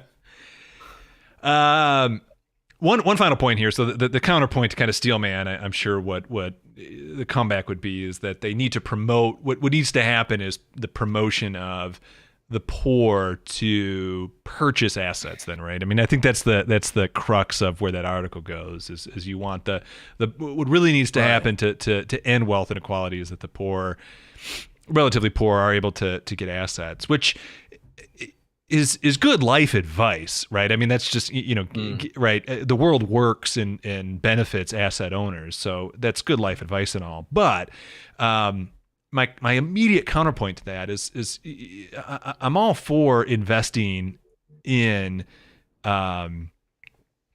more productive output, right? And some of that is going to come through private enterprise, through free markets and that sort of thing. But if we're promoting everyone to put their money into savings, right, which is what buying stocks is, which is what buying assets is, then you're decreasing. It's a demand drain, right? So at some point, if everyone bought as many assets as they could, and they always staved off future purchases, and they never bought anything, then demand is going to go down, and the need for new output is going to go down. So your output production is going to go down, right? Yeah. So you need people buying stuff. You don't want to promote buying assets just for the sake of buying Right. assets to get Yes. to just to get on paper to say we have wealth inequality down. Yeah. You want to promote people buying stuff and having fun with their life. I mean, that's Yeah. that's what you want to promote. I mean, at the end of the day, as much as I want to, hand off wealth to my kids, as much as I want to do all that. I want, money to I want to figure out how the stock market works and beat it. All that stuff. I hope it's to enjoy the experiences I have during my life with my loved ones, and have fun on my phone and have fun on my computer and go kick the ball around out back with the kids. I mean, that's what it's about. Paradox. Yeah. Paradox is that everyone wants to be a rentier, but everyone can't be a rentier. It's a fallacy of composition. Yep. Someone has to work, and even if it's pushing buttons to make the robots do the work. So what poor sod is going to in the utopian libertarian future have to push the buttons on all the robots? So he's not going to be enjoying his life. So the more people work a little bit, the less everyone overall sort of has to work, or at least any one individual has to work. And so, but to your point though, interesting. I'll just drop Nathan Tankas's reply to one of the insane London School of Economic type economists, or wherever she's from, Rana Faruha. Okay. Get her on some progressive type things, but really she's totally right wing in a sense, as she's one of the ones who was promoting interest rate hikes. But it's a marginalist type of argument that, just do a little bit and then you can decrease wealth inequality. But the interesting thing, if you bother reading Nathan's article there, I think most of our chat should be able to do it without too much trouble. I will put. I'm not behind a paywall on his site right now, Okay. and I will. So I'll put the site up, and So I will. I'm pretty sure I'm not logged into anything when I'm reading this, Okay. so I'm not sharing anything that he wants you to pay for. And I'll put the link.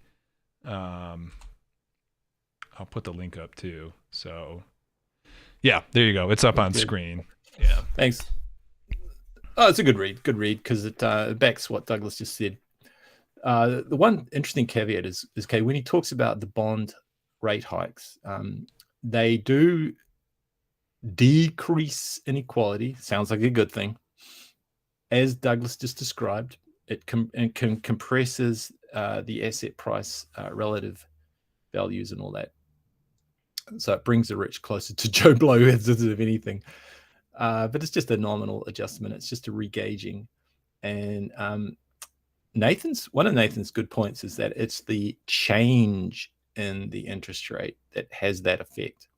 And and so the reverse, so this is, Nathan would be an MMT, right? So he's saying we should probably have zero interest rates for the Fed funds and for the, just 3-month treasury bills and all that at zero interest rate, just to facilitate payments because of the stupid rules. And the cottage industries. And then you don't go below zero. So the question is, if it's the change in interest rate, that if you drop the interest rate from high to low, it'll increase wealth inequality. Okay, it's a bad thing. But you're only doing it once. It's a one-time adjustment. And the MMT point would be that there's so many other ways that you can lift up the poor and the lower incomes. And you want to, because they're the ones producing real output, which is to answer Josh's point there in the chat, that what we want out of capitalist markets. Well, I think capitalism is just the machines. I could hear the struggle to even pronounce that word. Just the machines. What we want out of a fair market is not a free market. A fair market is for people to compete and spark innovation. Yes. Yeah. Yeah. Absolutely. And not decrease investment in real assets. And if you buy a bond, you're not increasing any. You're not doing anything to change real assets, except maybe afford higher house prices or whatever in the future as a sort of saver. But so the point is that it's the change in the interest rate that has the effect, and it's a one-time thing once you make the adjustment. And so you can't keep reducing inequality just by hiking interest rate, because it just gets ridiculous to the extreme point that Douglas just showed on the spreadsheet. But if you lower interest rates to zero, that's it. You set the floor, and after that, everything, there's no inequality or wealth effect of a permanent zero interest rate. Okay, so what the effect is the change of the interest rate, not once it's permanently set or fixed, and that's the end of it. There's no more. There's no wealth effect after that. Which is what these people are maybe missing out. But then later on in the article, he mentions, okay, well, that's for bonds. But what about stocks?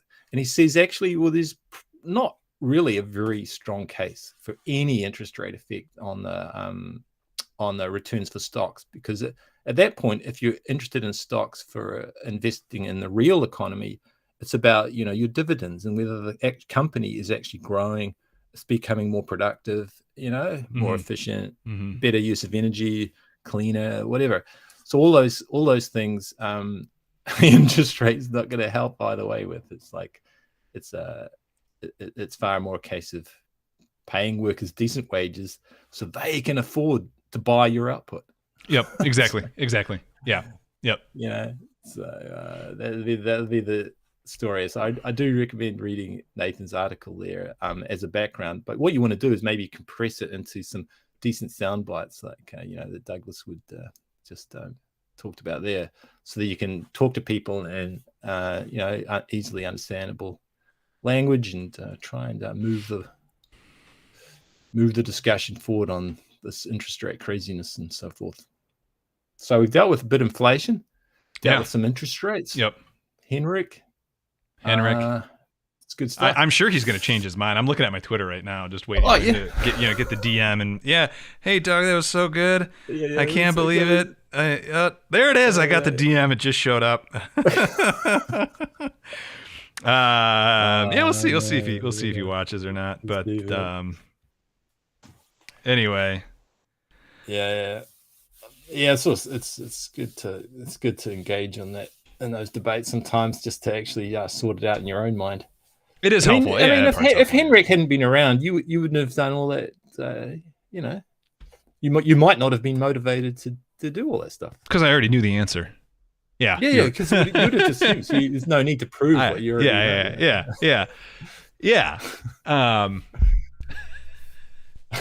I only ask other people if they've done the work to prove it. Which the answer is always no. They too are doing the same thing. But isn't it scary when someone does say, yes, I've done it? Oh, I know that's not going to. Well, this stuff. Well, if they have, they're MMTers, right? Probably. Actually, I was really impressed with the one article. I mean, they did a lot of stuff. I mean, it was all nonsense, but but I found other articles that contradict. Actually, you said from the BIS and wherever it was. You can find very respectable economists saying that the interest rate has no effect. The wealth inequality monetary policy.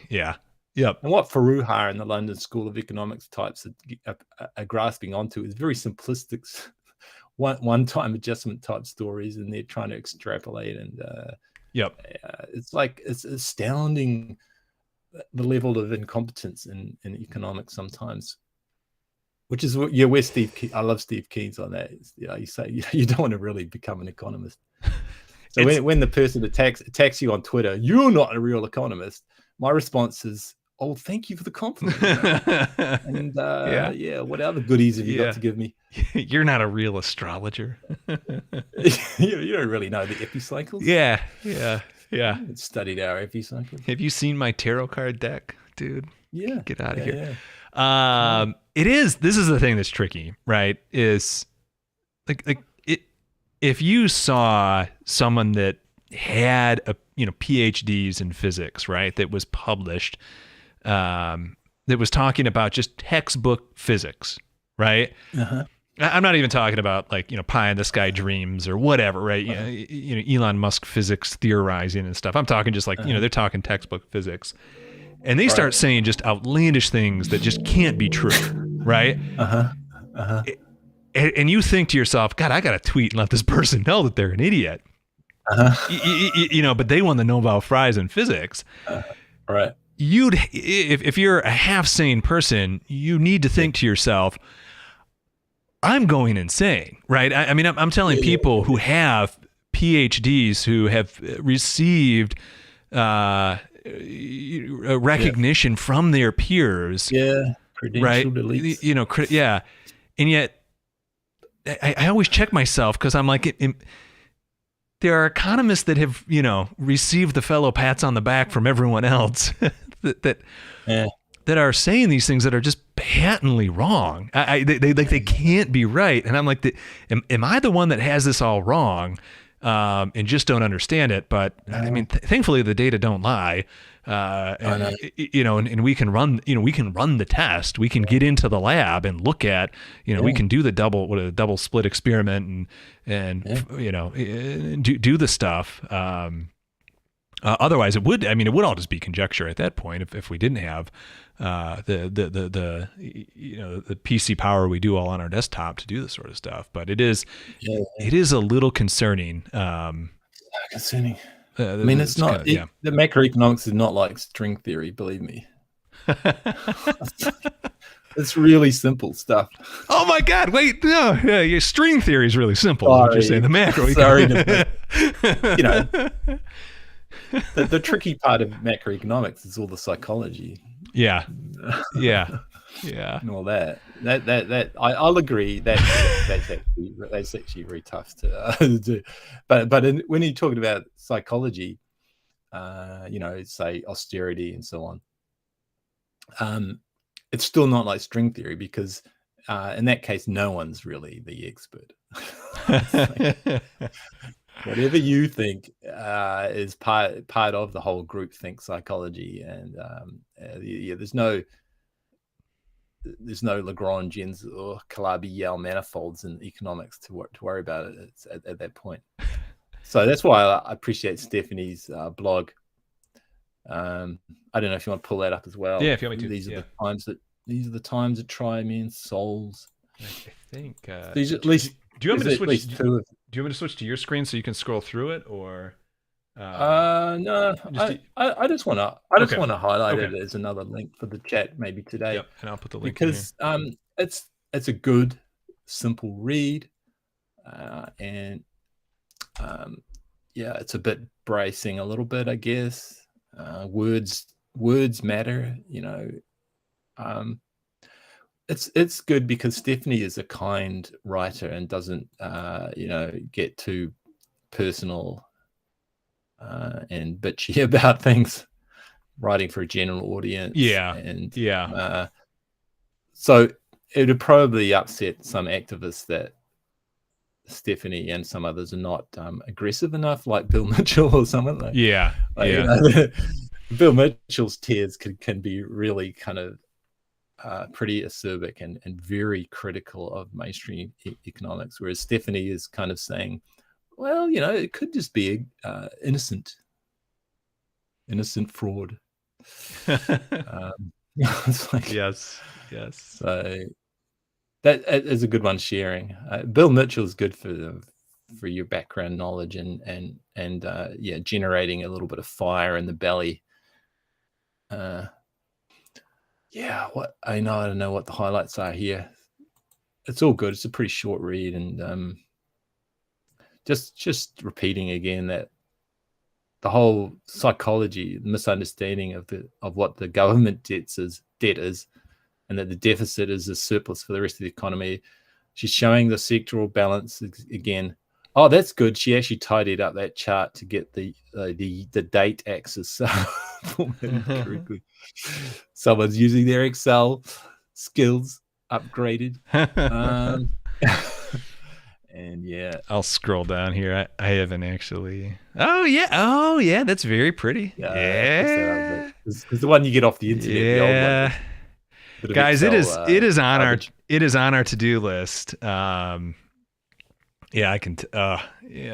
Still though, it's on our to-do list and this will kind of be just free consumption sort of stuff to eventually get all of this these sort of charts, this sort of data, and just a nice package that's slightly more visually appealing. Maybe add some depth. Maybe add, Bijou's got a pretty good sense of just the aesthetics of of visualization, and so hopefully we can get some of the stuff together. That's the aim. Yeah, we'll definitely try to do that. So just I guess the closing I could probably highlight, because everyone in the MMT community understands the technical arguments, but it's like talking to your family. If you've got the patience to talk to your Congress people or whoever, maybe I don't recommend that as a great use of your time, but obviously it's not entirely useless to do that. But if you try to talk to family or friends about it. So Stephanie says that, she's writing a lot of this out of frustration in the current time. And although she enjoys writing for a diverse audience, she's been doing this for 3 decades, trying to promote understanding the monetary system and mechanics. And she feels an obligation to push for better narratives, is what she says. Yet the politicians have these political constraints to, stay on their message, stick with the program, that the debt is a terrible thing, increasing people's, money in their pockets that they could spend is a terrible thing. Yep. And I don't think we've really got over the problem of just flipping the language around and talking about it as the surplus of the economy. Exactly. Somehow it's got to be the surplus of the economy and not the national debt, which is a meaningless term. It's a spreadsheet entry. So there's a huge amount of really simple stuff to do with just ordinary day people. And then I think she ends, let me scroll down. I think this is Thomas Paine. Who's Thomas Paine? I don't know who Thomas Paine is. Is he one of your founding fathers or something? Must be. Tyranny, like hell, is not easily conquered, yet we have this consolation with us that the harder the conflict, the more glorious the triumph. I certainly feel that way about MMT, because no matter how many times in the obituaries of the Wall Street Journal, the New York Times, or the Financial Times, you hear that the MMT has died, it's not dead at all. There's more MMT aware people than there ever was before COVID, because once you learn MMT, you never go back. So you pronounce the death of MMT because you have never really understood it. Yep. And let me repeat, it works with capitalism or socialism, whatever system you want. Yep. Yeah. I mean, currency is an IOU of the issuer. Yeah. And the point is to use it wisely for the public purpose, not for particular private interest. Yeah. Now, having said that, that's Stephanie's piece. We are getting some questions in. And I had other fun stuff, but I think the questions are good. We've also made it to hour 3. Oh man, which means things are getting fun. So don't click out yet. Yeah. The next thing is I got to take a quick break. Okay. So let's do this. I saw. It turns out eventually the coffee water combination wins out. Hamel asked a question, and it's going to go off the screen soon, about interest rates and oil. And I do think you're right. I think there's probably a correlation there that's going to be pretty darn strong, Hamel. The question would be which pushes which. And that is a project that I will eventually work on. And it'll be, we keep calling it Dougbot. We have some new code names for some of the specific models we're working on. Bijou and I are each going to go our own path, just to kind of divide and conquer, come up with different ideas in terms of how we're building these models. I'm working on what I'm calling the aptly named, since we just talked about it, the Kelton classifier model, which will be a classifier style deep learning model, and eventually that is specifically looking for S&P returns. But eventually, one of the things I would like to do is, if you're familiar with investing, you'll understand that one of the things you want to do is have some sort of diversification. So there's oftentimes a desire to get into a long stock, long bond sort of portfolio or something like that. And so to understand where bonds might be headed, it is without a doubt, there's definitely some strong correlations between things like, of course, bonds being the inverse of where rates are at. There's a strong correlation between the price of oil and where rates are going to be headed. Which is the dog, which is the tail, remains to be seen. But at some point, there would be an optimum weighting of stocks and bonds in any given market cycle. And so the larger point I'm trying to make here is that, that is definitely some study that I want to do that will need to be done to answer that question, to ultimately get like a perfect portfolio weighing for those of you who would invest using a methodology like that. So I did want to point that out. It is definitely on the to-do list. It's a little bit further down the line, but it's going to have to be research that I do and really, really think through at a deep level and do this sort of analysis on it, probably even more rigorously to make that determination. So that's the one question I'll answer now. And then if you're seeing other questions, that's good stuff. Yeah, if you're seeing other questions you want to hit up real quick, go for it. And I'll take my quick break here. Okay. So I might have to go in reverse order a little bit. But to answer John's question in the chat, which Thomas helped out with, it's a good question. But the idea that if you support the lower wages, so lower wages, not necessarily all wages, but the lowest wage, it doesn't have to cause inflation. And there's quite a lot of evidence that wage pressures and wage demands do not cause inflation, particularly in this particular era we're living in. There's hardly even a risk of that, with unions being so weak, and almost everywhere. I don't know many countries where unions are strong enough to push up wages enough to cause any inflation. And if you look at the data, I'm not going to do a Douglas and do the data analysis live, so I'll just tell you the story, and it'll have to be up to you guys to check it out by looking at some of the charts and doing a bit of analysis. But by all means, if you're not up to doing the analysis, let us know. Go onto Patreon or whatever, and let us know if you want a sort of a little bit of an analysis. So the current example of COVID era is quite a good one. With real wages have declined, and the wage pressure is definitely, if you do the statistics, not causing any inflation. It's following it. Wages are struggling to get back up to speed. But that you'd imagine they should eventually, because if workers don't have the wages, they're not going to be able to buy the output, and so the price pressure coming from sellers is going to have to ease soon if there's no more stimulus or anything else.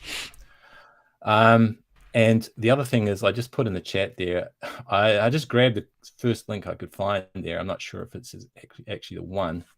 But the guy's name to look up, I'll put it in the chat, is Alan Blinder. And look at his work, because he did actual surveys. I'd say he's not doing neoclassical economics in this regard when he's looking at wages and prices. He just went out and did surveys of businesses and asked them, whether they have decreasing returns and marginal supply and marginal production constraints, and he found in almost every case, most firms have diminishing marginal costs, so that the more workers they employ, the better they become. Up to real resource limits, of course. And so the pressure on prices doesn't really come from demand. The firm can always bring on idle capacity. And the other thing is, if wages or government benefits and automatic payments go out and they increase, there's always a demand leakage into savings. Right? People don't just go out and buy 2 hamburgers when they're usually happy with 1 hamburger. just because they've got more money. So it's actually pretty hard to push up prices. So the new Keynesians call that sticky prices, and they have no real explanation for it. It's just a term in their models, right? It's the stickiness of the price. Whereas the MMT has an understanding of it just from basic accounting, and human behaviors, that if you get a whole lot of money, you're just not going to go out and buy everything in the supermarket and put price pressure on things that way, because there's a limit to what you can eat. There's a limit to how many cars you can store in your garage, and so on and so on. Houses or other things, asset prices, yes, of course. Anything that's a sort of fictional commodity that you can just bid up the price for, like stocks. Well, stocks aren't exactly fictional, because like I said, you should really be doing stock investment for the dividends and that. But anything you can speculate on, Bitcoin or whatever. What, are you trying to imply Bitcoin isn't a real asset? Oh my God. Geez, let me do the research on that. Get back to you. That can always be bid up in price, right? Because it's not strongly linked to the real economy.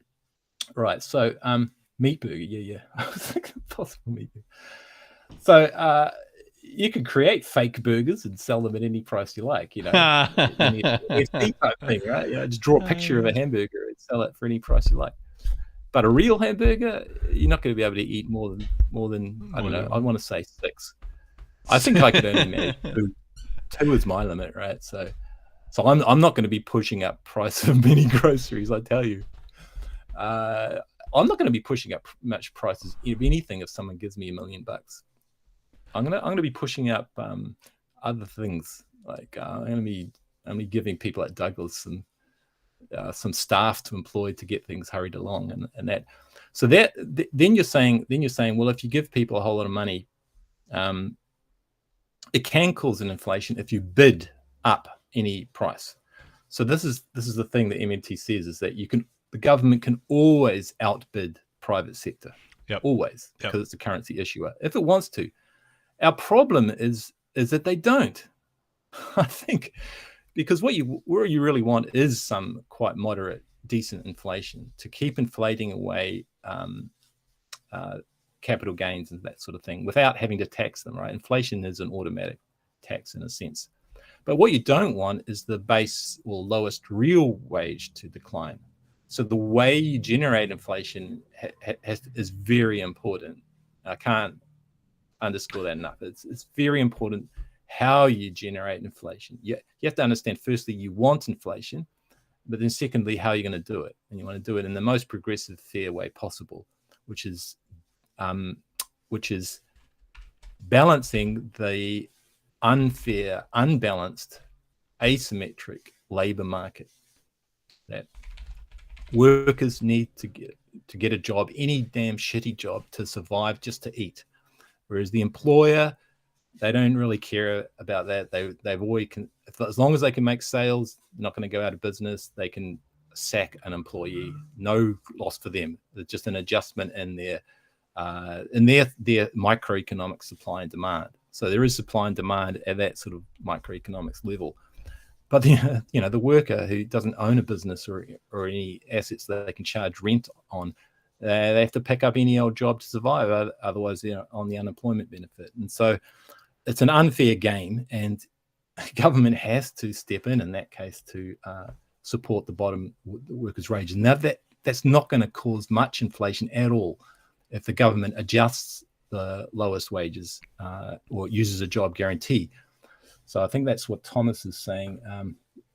I'm just kind of trying to piece in, catch up on where we're at. We were only answering one question, John, about John. Hey, does MMT present a way to keep wages relatively high without inflation constantly stealing the gains? Yeah. So how does inflation steal the gains? Well, first you have to get inflation. And what I'm saying is you don't get inflation just from increasing the lowest real wage, right?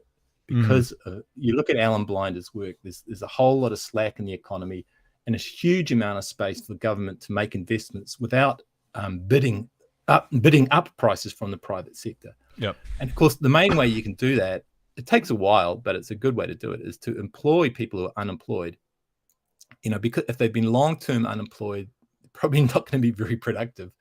But humans are humans. You can always employ people to do some sort of useful work. There's no end of useful work that people can do. And if you're employing unemployed people, which governments can always do, you're not bidding against the private sector, because the private sector has already put in their bid for the unemployed. Their bid was zero. So there's no inflation from that channel with the job guarantee. There would be, like with the interest rate changes, we said, if you change the base job guarantee wage or the unemployment benefit, which is guaranteed basic income, if you change that upwards, it can adjust some prices upwards at the bottom of the economy, right? But firms have a lot of idle excess capacity that they can use to ramp up the supply to meet a growing demand without raising their prices. So if you use the old quantity theory money equation, it turns out Alan Blinder's work would say that firms don't just have the price as an adjustment. They can also adjust their quantity. And that's, again, if you want to really look into this, I recommend reading some of Steve Keen's stuff, because he points out all the fallacies in Say's law and neoclassical economics, and he also discusses Alan Blinder's work. But he also puts a dig in that when Blinder does his textbook writing, he ignores his own research and goes back to Say's law and supply and demand. So he's like, he doesn't understand his own research, or at least I don't know how he squares it. I guess he's just, I don't know, new Keynesian. Just think there's some sort of mystical quantity called the price stickiness.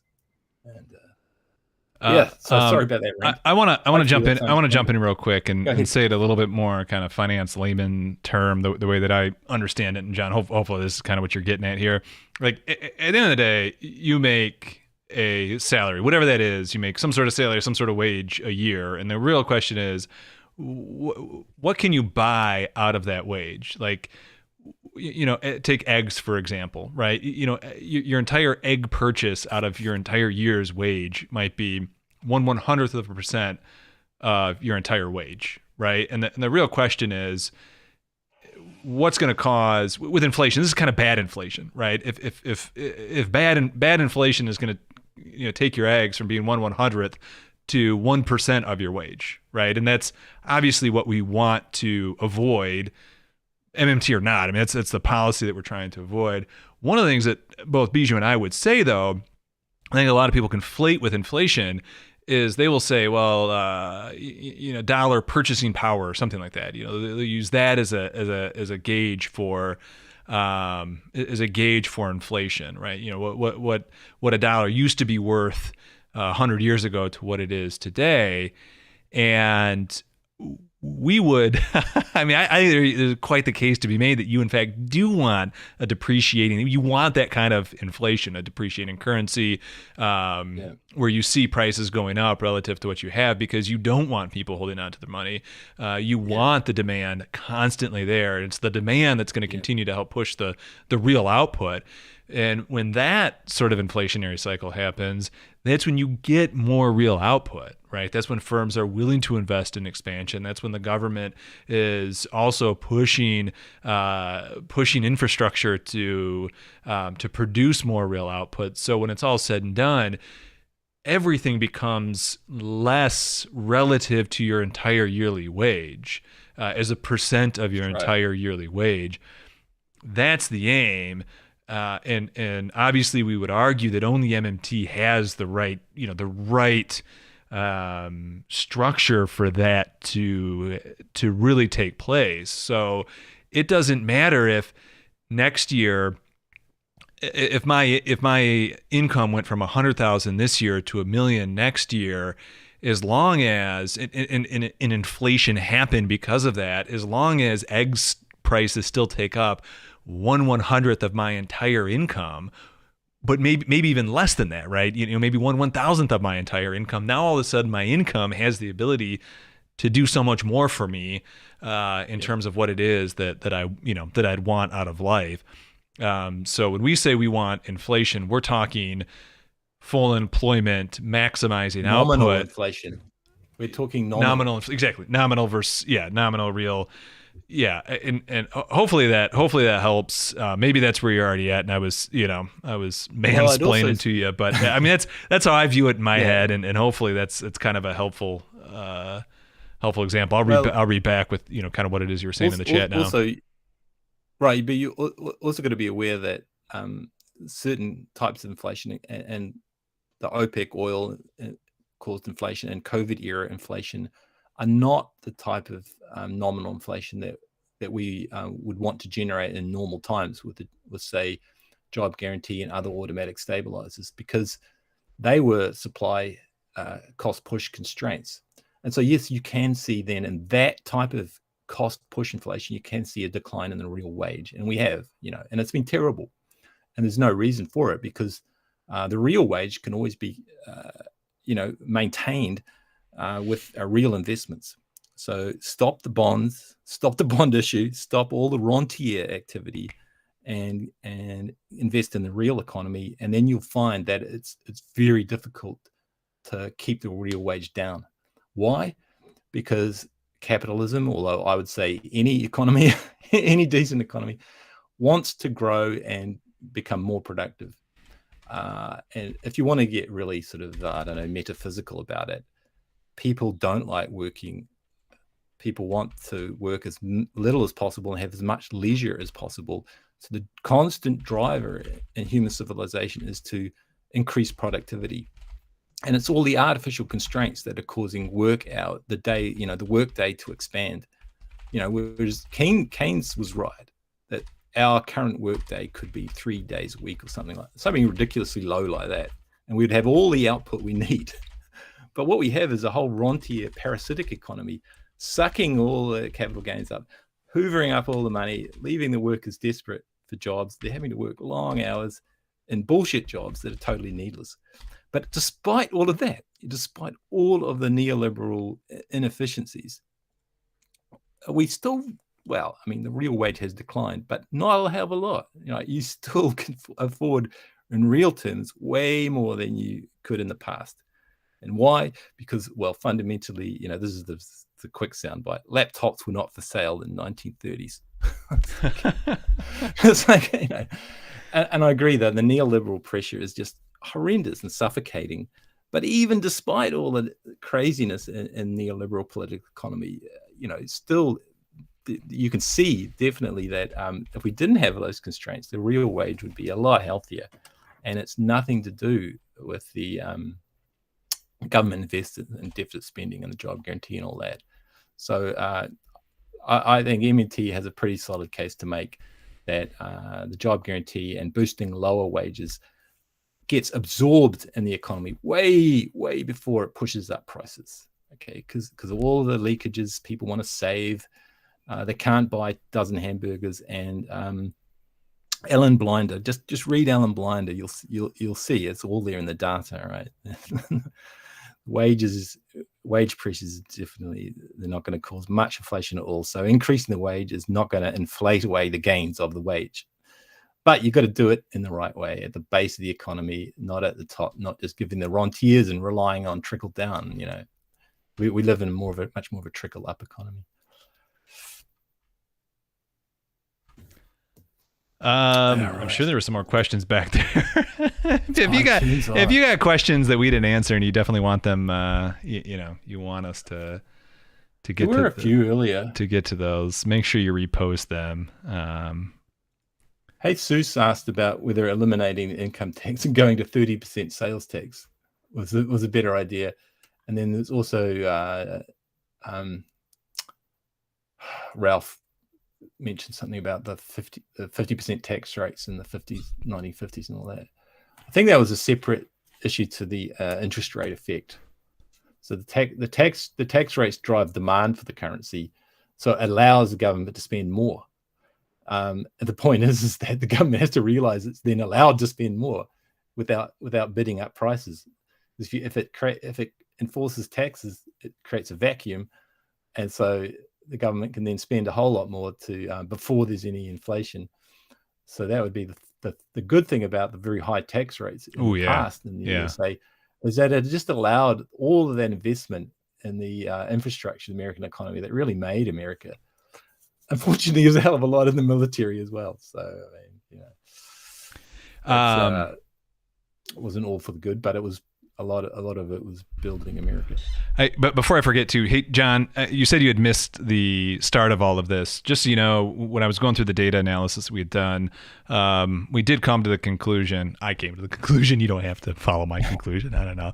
But we did see in the data that we really haven't, over the 30, almost 40 years worth of data that we looked at, that there's any kind of Granger causal link between government spending and inflation as measured by CPI. So, I mean, at least there's that. Check it out when the live stream's done if you want to. It went on for a little while, but that was it really is a supply side thing too. Just to kind of wrap that up. What about the rentiers? I think I want to also address John on the rentiers. How do you prevent rentiers? Well, there's many ways. Keynes just said, euthanize them. So what does that mean? I mean, first of all, you got to stop giving them free money. So you got to stop treasury bond issues. That is unnecessary if you float the exchange rate. But we could brainstorm that on ways to get the rentiers. And the thing is, there's too many ways. In a way, it's almost overwhelming. You can do all sorts of things. The question is, how do you get it politically accepted and through your parliament or your Congress? And so I think what I would want to do is, if we were going to brainstorm that, we'd have to think of really smart ways to sell it to politicians so that they're prepared to vote on it. And they follow the demands of society. They're not the leaders. So you've got to try and somehow make a strong case. And I see this as a massive educational project. Part of what I try to do with Douglas, we're trying to do, is to educate as well as help investors. But just, massive education project needed to eliminate rentiers. Yep. But if a government wanted to, the point that I'll finish up here before I actually go into any specific ways of euthanizing the rentiers would be the government can always do it. Okay, it's just that the government is controlled by the rentiers, so it's a bit of a sort of a, what do you call it, catch-22 or something. I mean, it's something that society, political, public pressure has to be put on the government, and we've got to understand they're our government. They are owned by the rentiers and oligarchs, and we've got to take it back off them. That's the ultimate answer to that question. And if you want to look at specifics of how to prevent rentiers, start with the bonds. Go to zero interest rate policy, use a job guarantee, and then you can go from there. There's all sorts of policies that you can look at Warren Mosley's website and so on. Okay, next question. But yeah, I don't want to trivialize that question because it's a good discussion on how to get the activism to eliminate the rentiers. I need a whole webinar on that, so more than a webinar. I did see anything going on at Davos. I did just fly back. Yes. Had an opportunity to chat. It's kind of strange. My guess is there is, but God, I would guess that 50% of politicians, just throwing it out there. I mean, there's enough of a mix, but 50% are just straight up corrupt, right? They see the opportunity for power. They went into politics, whatever their reason was, but they went in. They're ultimately there to gain power and purely self interest. And then maybe the other 50% might be for altruistic reasons, right? They truly just want to see a better society, right? And so let's just say that's the split. The problem you're going to have is 50% of those who really want to see a better society probably just have it wrong in terms of how to get there, right? So then if you have the other half that maybe has it right or is at least willing to understand how to get it right, you've only got then 25% of the political class that can make these changes that has it right and wants to get it right. right? Mm-hmm. And so then you're left with the 50% that would only be in it for kind of the power and to benefit themselves, to somehow have a split where they see they'll get more power and it will benefit them to get it right, and to benefit society, and they can still get their own.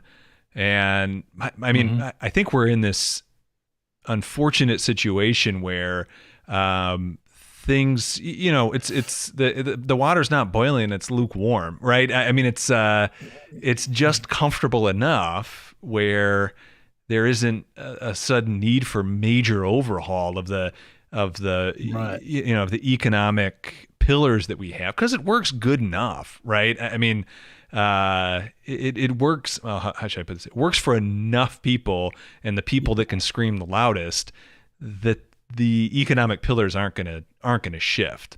And so it is an unfortunate thing that it's a tough battle to fight, that we could have such a better society in every measure that I think we all would agree upon that we want, because it's still relatively comfortable for kind of the voting middle class, if you will. Yeah. That's not to say there's not. I'll finish with this. Not to say there's not things that people aren't passionate about politically, but the things we talk about, the changes that we could have. Yeah, exactly, John. I mean, just the things that we could have. It's just easy just to be apathetic about. So yeah, I'll digress. Right. Yeah, no, that's a good point. I see this. I see this in a lot of areas. So I'm still interested in education and schools and all that. And it was really tough being a teacher and a lecturer and a school teacher, and then the tutor and everything. It's actually more fun being a tutor than a teacher, because teacher is so constrained. But in New Zealand, we have, I'd say, such a good education system that it's like not bad enough for people to worry about how terrible it really still is. Does that make sense? Yep. Yep. We have a good enough education system, but it's just good enough. Yep. But there's so much that's wrong with it that people find hard to change. And so when you get rentiers, and when you get, that comfortable middle class, until they feel really the existential pinch of something like, I don't know, climate change, or, the garbage collectors go on strike, or, yeah.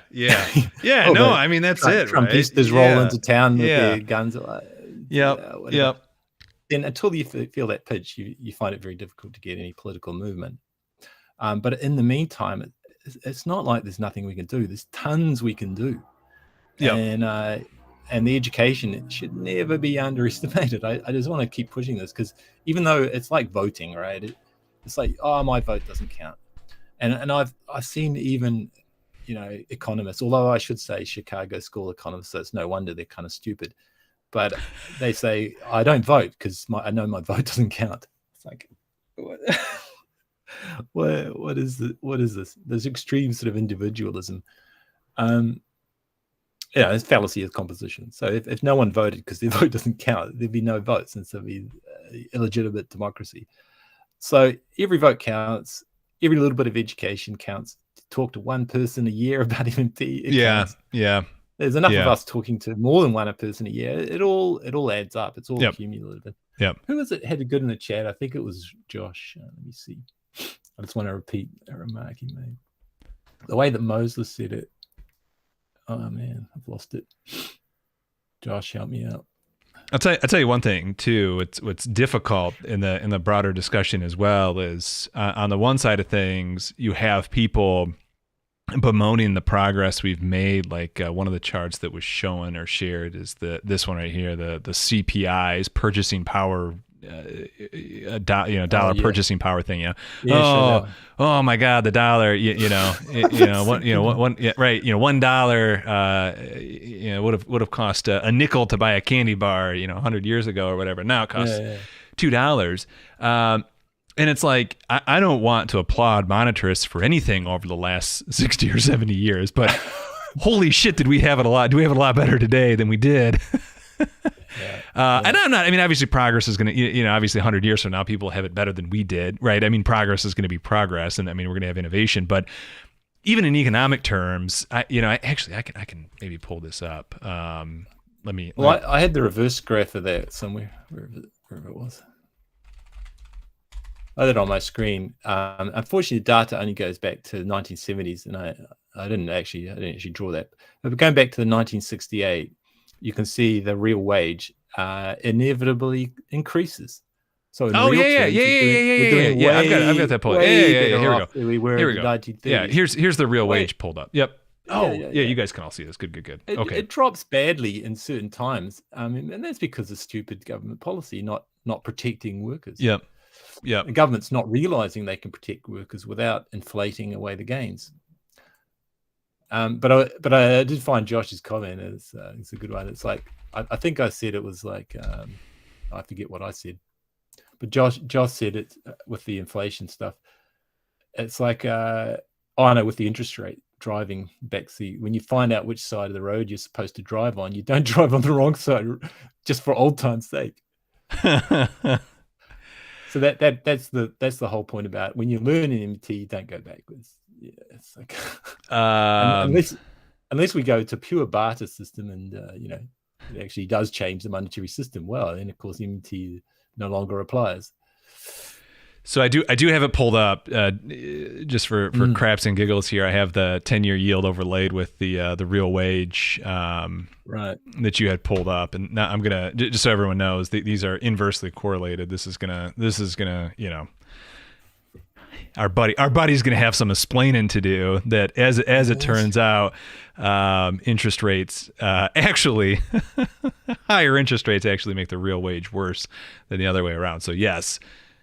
Higher interest rates decrease wealth inequality, but they also decrease your real wage. So pick your poison.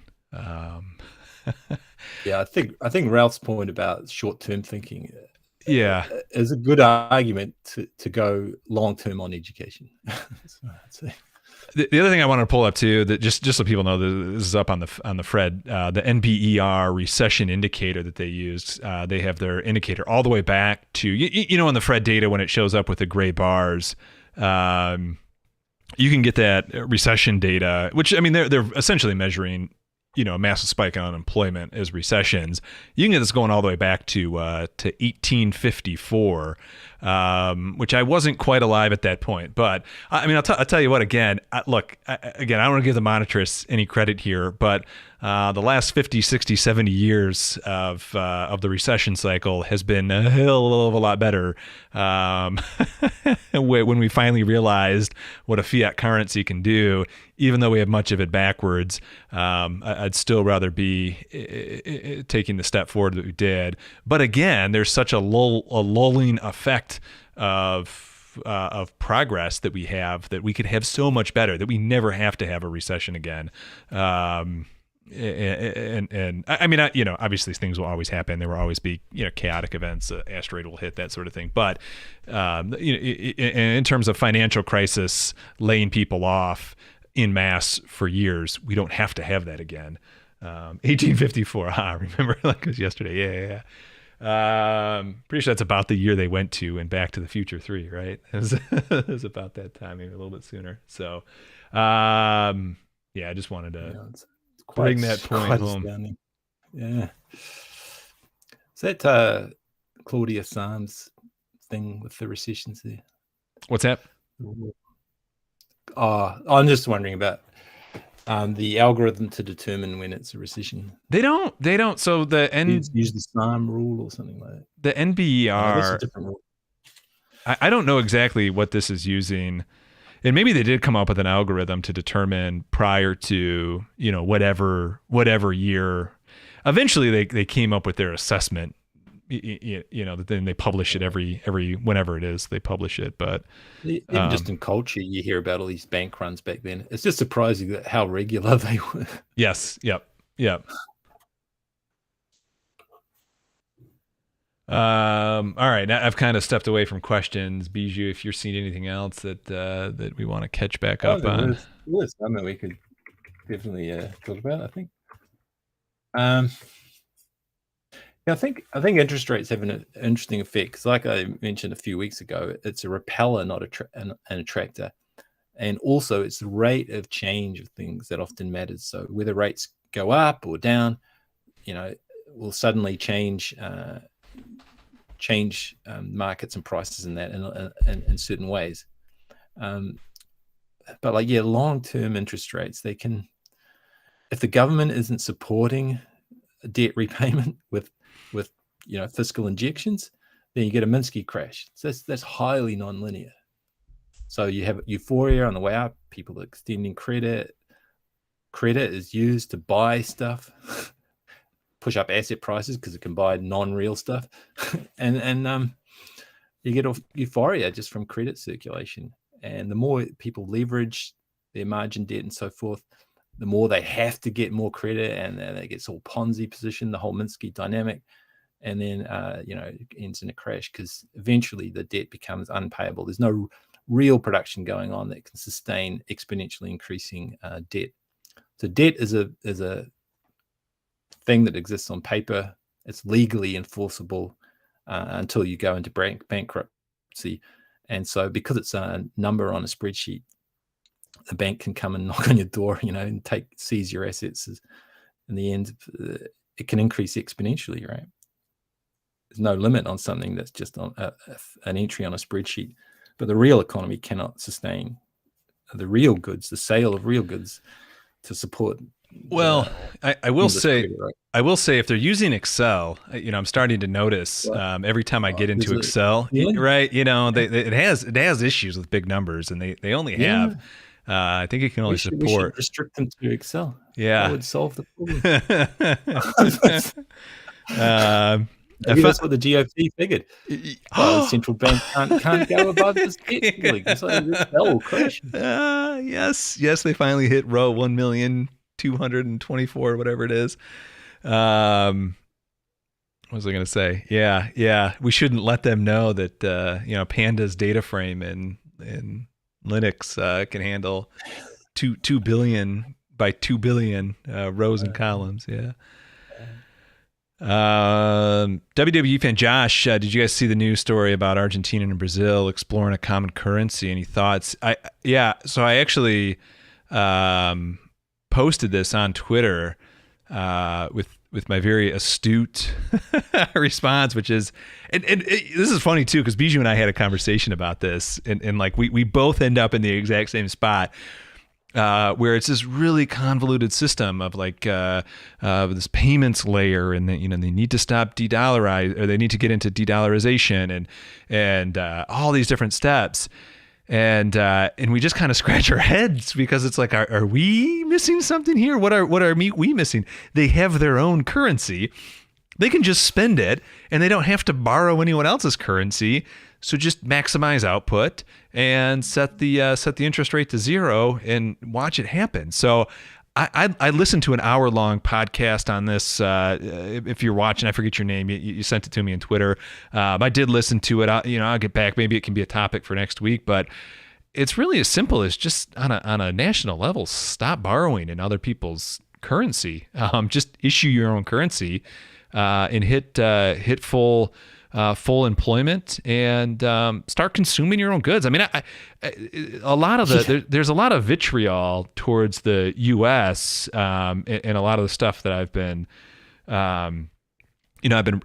researching as I get into this. And I mean, I understand it. I get if I wasn't an American, that the never-ending threat of U.S. occupation would probably get very old, but just stop issuing loans denominated in dollars at a national level. I get businesses probably have to get dollar loans, and that will be something that will continue on for quite a while. But if you build a robust economy at a national level, if you have full employment and you're maximizing output, and your country has good resources that it can use, and you clean up corruption in government and make sure that there's, you take the next step forward to an equitable distribution of the wealth of a nation, you're not going to have any issue getting your currency to be accepted on the global market, and start seeing the benefits of. And I don't even disagree that America's. Well, I'll concede the point that America's position on the global stage in terms of what it has with the dollar might be illegitimately gained. But at the end of the day, the U.S. has a lot to a lot of value to export, and there's benefits there, and any nation can do. Any nation can get into that game, but it all starts with the MMT story of just yeah, and then if you need a payment layer, that's fine. If there needs to be trade that's settled outside of the U.S. dollar system, 100%. But that really just takes two dudes or ladies, accountants on the phone every night saying, "Hey, my spreadsheet adds to 250. Does your spreadsheet add to 250? It does. Good. Talk to you tomorrow night." We're all square. We'll keep trading with you. Yeah. Heck, you might even be able to program a computer to do it. I don't know. Oh God! Maybe even use the internet and encryption. Bitcoin solves this. No, wait. Oh my God! What digital currencies aren't already? I mean, central bank currencies aren't already encrypted through the banking layer. Yeah. Shock! Horror! It's already encrypted. Oh my God! Again, governments ahead of the private sector by 30 years. Yeah, it's unbelievable how often the private sector reinvents what the government's have already done, and then calls it innovation. Innovation, yes, yeah. Good follow-up question, Josh. Though, go ahead and add your piece. But yeah, I think for a good counter to the slightly insane stuff that Michael Hudson and them do, is Bill Mitchell. You can look at Bill Mitchell's Helsinki talk there. I put the link in the chat. He gets a question after the talk about Brazil and Argentina's currencies, and he just mentions, you don't want to link your currencies if you really have very different structural. If your structure of your economy is different, like you're a Greece, you don't want to link your currency to Germany. Here's a recipe for disaster. And so this whole idea of linking currencies or going on gold or using Bitcoin or something to stabilize stuff, it's all nonsense, because a strong government already has those powers. If it knows it has the powers, it has the powers. If it doesn't know it has the powers, well, it doesn't have the powers. It's like, these are just tautologies. Yeah. So I agree with everything Douglas said. Should be advice you give to people. Now, what Michael Hudson is correct about is the power relations, because why does the USA, why does the dollar not just collapse? And why does everyone keep sending their goods to the US? Why is the US able to import? It's partly the power and the shove that they have on the world stage. But the point that Russia and China or Argentina or Brazil or anyone, even New Zealand, could make is that, I don't want to. This is a Zizek. Is this going to get you YouTube banned? Just say, fuck off. Are they going to really send their nuclear subs down to New Zealand and start, demanding that we send them our exports? Probably our government will keep exporting to the US, but we also got China as a market, Iran, all the big countries that like sheep, lamb meat, and all that. We got no trouble with that. We don't need the US dollar at all. It's just, it's for private financial traders to maybe do their investments in with the EFTs and so on. I'm not against a certain amount of trading on foreign exchange and that money markets, because it can act as a kind of an arbitrage, which can adjust prices to something a little bit more realistic. But it's also a massive, incestuous thing where the financial press tell the traders what things should be, and the traders tell the financial press what things should be. But in the end, realism sort of tends to win in that game, and things generally sort of settle to long-term trade parity stuff. But you just have to look at John T. Harvey on exchange rates and realize it's just speculation, just makes a lot of noise in the system. I actually know the government the has answer. no need to worry about it. Yeah, you what? I do know what actually drives. We don't even need a Dogpot 2.0 for the foreign exchange. I don't even need to. I mean, just tell me in your voice, your soothing voice. Yeah. I actually do agree. There's a ton of noise in foreign exchange trading, and that'll probably be something I just don't do because I don't. Yeah. The main driver. Something's going on off screen here with Ty Keen's doing some trolling. Earlier he was trolling. I hope he's Larry Summers might be the only one that can save us at this point. Oh my God, I didn't even read that. I need a mod. Yeah, but what would Tyrone say about it? Yeah, I thought Ty would be the good twin, but Tyrone is the good, and Ty is the evil twin. John, quantum superposition going on here. I do want to get to, isn't a dollarized world essentially the same dynamic between the U.S. world as the Germans' dynamic with the EU? Not really. Kind of. There's nothing forcing the rest of the world to use the dollar. It's just a system that's been established over years. Psychology.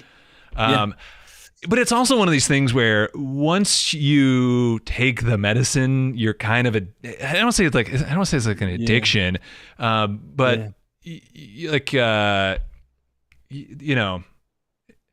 actually kind of is a pimp and a prostitute style thing, right? Because I mean, here's actually what's actually happening. I mean, there's kind of the mainstream understanding, the mainstream finance understanding of what happens with, the U.S. dollar is the global reserve currency. But really the reason the U.S. dollar has such a power throughout the world is because even companies look for dollar denominated debt. They if you're going to build a new car factory in Germany and you're some company, you might go get dollar denominated debt and issue dollar denominated bonds in this thing called the Eurodollar system, right? And so you need those, you'll need those dollars down the line.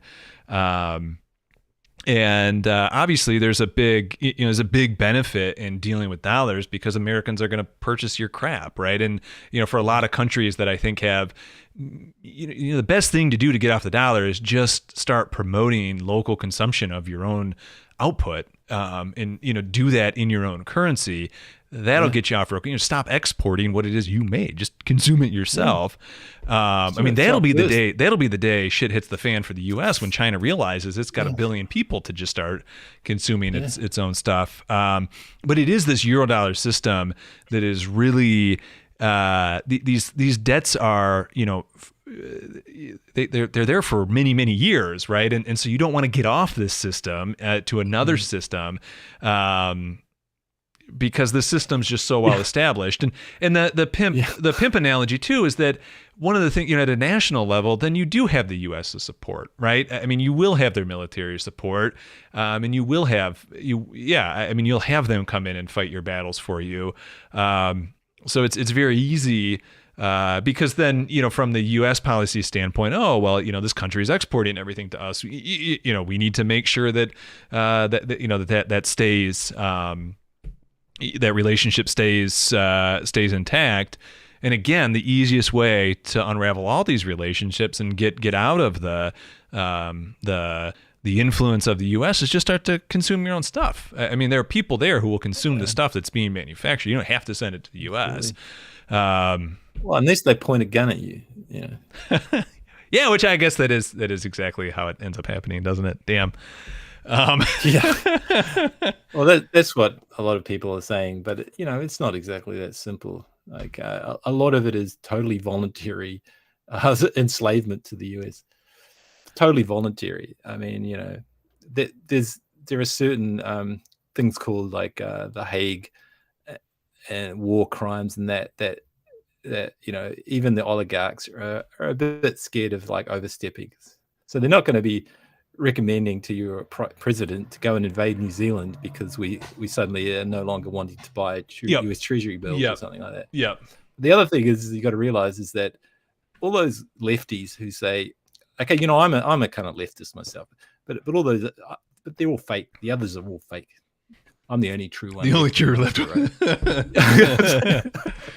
Well, me, Moser, Bill, and Douglas can join us if he wants to as a nominal lefty. But all the other fake lifters, they're hysterics about the US dollar. It's going to be destroyed. Ha, they're laughing.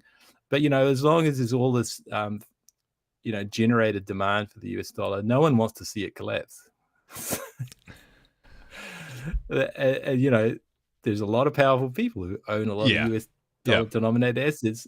Yeah. You think they're going to really seriously let the markets collapse on that? And no, it's not going to happen. So when the US dollar does maybe decline in purchasing power, it's going to be when USA realizes it can also just consume its own domestic output, maybe do fairer trade, maybe less waste on the military and bullshit jobs and all that. Yeah. And and China stops buying treasury bills, or whatever China decides to do, or other world powers. That's when the US dollar might, suffer a little bit, but still has no effect on full employment. You can always fully employ all your real resources. So that's the end of the story. Doesn't matter what your currency does. I will tell you this, because of the dynamics like that Steve Keen and even Ty put together, the dollar's going to collapse upwards too. Just be aware of that. That there's so much dollar denominated debt that when the system finally crashes and something else gets established, it's gonna crash upwards if there is a crash in the dollar. So everyone cheering when the dollar goes down. It's the dollar up that's going to cause the damage, and I think we've seen it many times. So it will crash. Actually, it's kind of similar to when everyone was cheering that last big surge of Bitcoin pushing higher. They didn't realize that was actually the crash itself. It was finally starting to happen. So it was the massive acceleration. The massive acceleration of the underlying expansion of the debt that actually caused the crash was first seen during the surge higher and then the surge lower. So if you are a trader or investor, it's going to be the surge higher.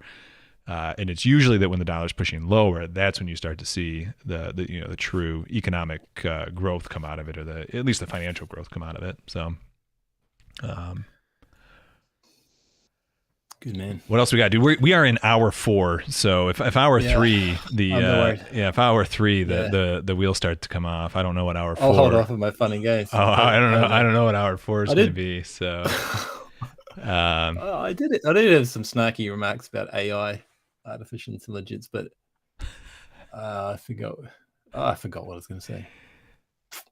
Ty, I did feel, I listened to the podcast where you guys were doing it, and it did feel a little quick. It's when it's hour. You know what? It's hour 4. No one's gonna make it. No one's gonna make it. No one's gonna make it this long anyway. So my wife tells me the same thing. So.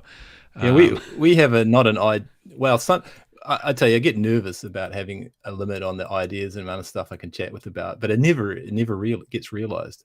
Oh yeah, our real resource limit is our bladders. Well, that was, and I had to reset already. You sneaked out. I had to reset. Yeah. All right, John. No worries, John. Yeah. Good night. Yeah, it is hitting almost. We're 11:15 on the East Coast here. Thanks for joining, John. Man, it's good. It's good. Good questions. I've got about 50. The question if we skip the question, just quickly retype it if you can. I'm pretty sure. Good contributions from the chat too, from Ralph and Josh and Thomas.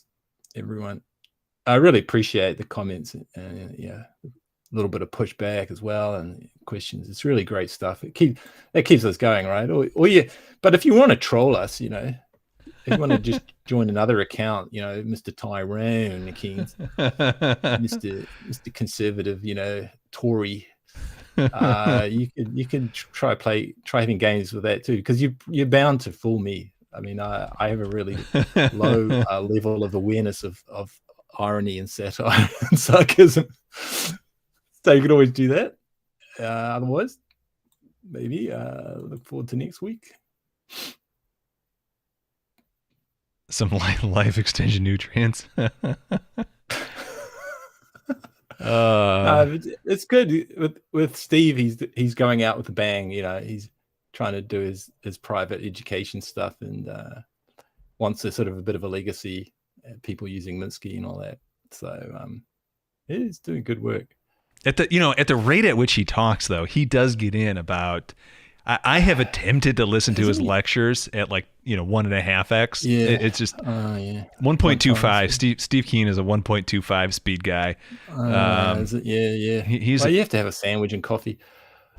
He's a quick talker. He's moving GUI symbols around instead of Python. So, it's a bit like I'm sure it's faster than Excel spreadsheets. His Ravel Minsky stuff, but it's tough for me to use a GUI.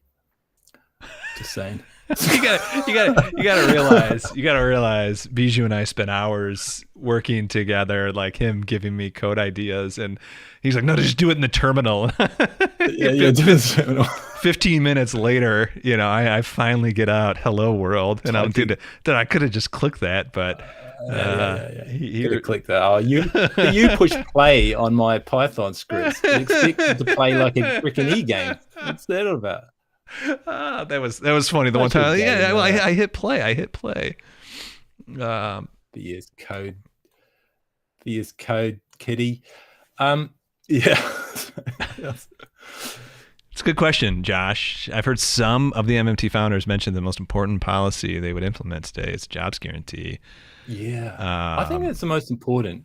But what Warren says is that what's the most easy is to go to 3-month Treasury bill, issue 0 interest rate, because you can sort of get a vote on that. I think pretty easy because it's almost not even a debate. You just sort of decide, oh yeah, that's what I'll do. Hush hush, do it. 9 p.m. Friday press release. Yeah. We would just go to 3-month Treasury bills. Don't worry, there's still debt being issued. It's just fake. And job guarantee is a lot harder because of people like John. I know he's gone to bed. I don't want to. The questions John was raising are good ones because you do have to worry about inflating away the real wage. But I'm just telling you, you don't do that with the job guarantee because there's so much slack in the economy that they'll absorb any change in the job guarantee wage. Plus, you've got to look at the data. Data shows that minimum wage rates are good. And if you're not checking that, if you think that's not the case, you're confusing and confounding other causal factors that may, at the time, require a minimum raise wage because things are going to shit. So you got to take that away. Like if the government is in surplus or something like that, and it's causing debt crises and that, then the minimum wage may have to be raised for humanitarian reasons. So it's not the right reasons, right? Yeah. But that's what always can be done, and the economy always absorbs it because firms have idle capacity, machines, that they're not fully using all the time, and there's always unemployed labor at the moment. So you don't hit the limit and to erode the real wage until you exceed your real resource limits and so on, or you're just feeding rentiers without any real production. So yeah, I mean, I agree. If I had just had a magic wand, I'd say job guarantee first. I'd also. Oh, go ahead. Sorry. Yeah. No, I'd also want to stop rentiers in every way possible, not just with stopping the bonds, but all sorts of other ways. That one's hard to swallow. Put salary caps on people. I don't know, just whatever. When I first really got it, it took me a very long time to appreciate the job guarantee. But and you have to realize in terms of where we're at on the political spectrum, and I mean in terms of those who'd be for MMT, I'm probably about as right wing as they would be in terms of the political spectrum. I'm not saying I'm a right winger, just for the record, but I'm saying in terms of our camp, like I really like what we get out of the free market, what I would call capitalism. And I'll tell you what, the job guarantee, I really think this would superpower what we get out of free enterprise. And I'll make this analogy that, we've been seeing all these on Twitter. I get the algorithm just hits me with these day in the life TikTokers. They're like 25-year-olds who are, some sort of advertisement management account associates or something like that, and they do these, Right. this is my day in the life at Google, and they don't do Right. anything at Google, right? I mean, they And go this, there and look yeah, pretty bullshit. for 8 hours or whatever, right? Yeah. And they literally show it on their TikTok that's exactly what's Yeah. happening, right? Just indirect marketing people. Yeah, they're not doing anything. I don't want them working at Google. Yeah. Google should be solving our problems. That's what it's there for, right? I mean, they should be making, or whatever these companies are, right? They should be making and expanding real output.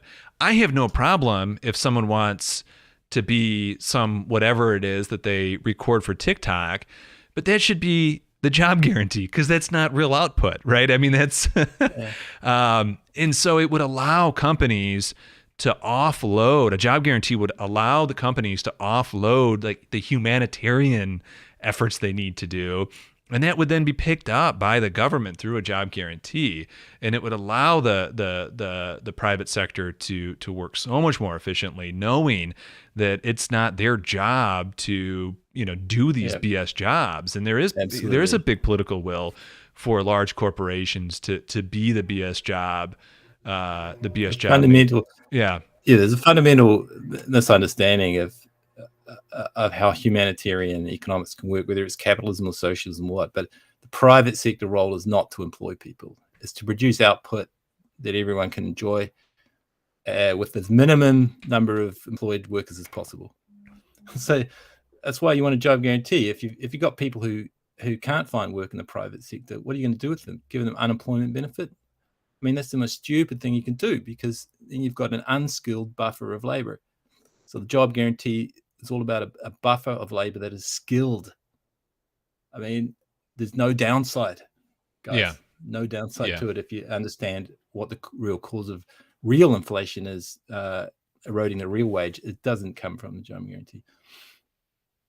So yeah, I'm thoroughly convinced that a job guarantee is a really good way to go, and a way to really maximize what it is that we can get out of what we like to call the free market, and take the burden off of them to be what the government is. Because and then you have the ethical side of it too, and Thomas, you're kind of hitting on this as well. You have the ethical side that is really the starting point, which is the government's imposing the tax that creates the unemployment in the first place, and that's just that's a shoe that has to drop, and it took a long time for it to really click in my head, but I mean it is then ethically, morally the obligation of the government to ensure that if it's creating the unemployment, that it provides a means to pay that tax credit if the private sector can't fulfill that. So to me, I think that's the biggest, that it's going to be the biggest tragedy over the next 50 to 100 years, because jobs guarantee isn't going to take off anytime soon. And the biggest, not in the USA. I mean, maybe in some country it might catch, but I mean, I think that's going to be the biggest tragedy of it is, collectively we could all have such more enjoyable lives, more enjoyable opportunities to experience the things and have the things that we want, but we're not going to, because we think that there needs to be this punishment function. Punishment function. Yeah, that's a good way of putting it. I'll digress. And critical when you think about it. So our troll Ty, Elon Musk, on the Fed. Ty or Tyrone, I forget who's Jekyll and Hyde now, but you should I don't know, try and convince Steve Key not to tell his followers that Elon Musk is the savior. And I had this on screen earlier to talk about, but I don't have time now. But you got to check out the physicist Sabine Hossenfelder and her take on the Mars project. It's pretty juicy stuff. So she has some other takedowns of Elon Musk as well. I did watch the Mars government subsidy whore who's made rich off the government.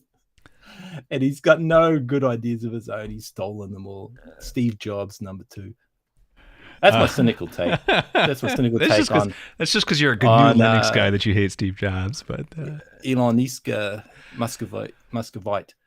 I don't want to call out the guy by name. I don't know him personally. I don't have a clue. I'll give Elon this. At this point, he was able to get rid of like 75% of Twitter's staff, and it's still running. I mean, it's a bit glitchy, and I don't know what the hell is necessary. Why is this? You know how you can do home for you following? Why it needs to take up like 80% of the screen on top, but it's still running. Obviously, a lot of advertisers have fled and all that sort of stuff, but he's been able to cut a ton of the staff. The thing's still running. I think it's I think part of it too is it's a good point. So what we're saying is he got rid of the bullshit job. He's been reading David Graeber. Yes, he read it. Yeah, I'm just saying. I get that his whole shtick is to promote and overpromise and then underdeliver.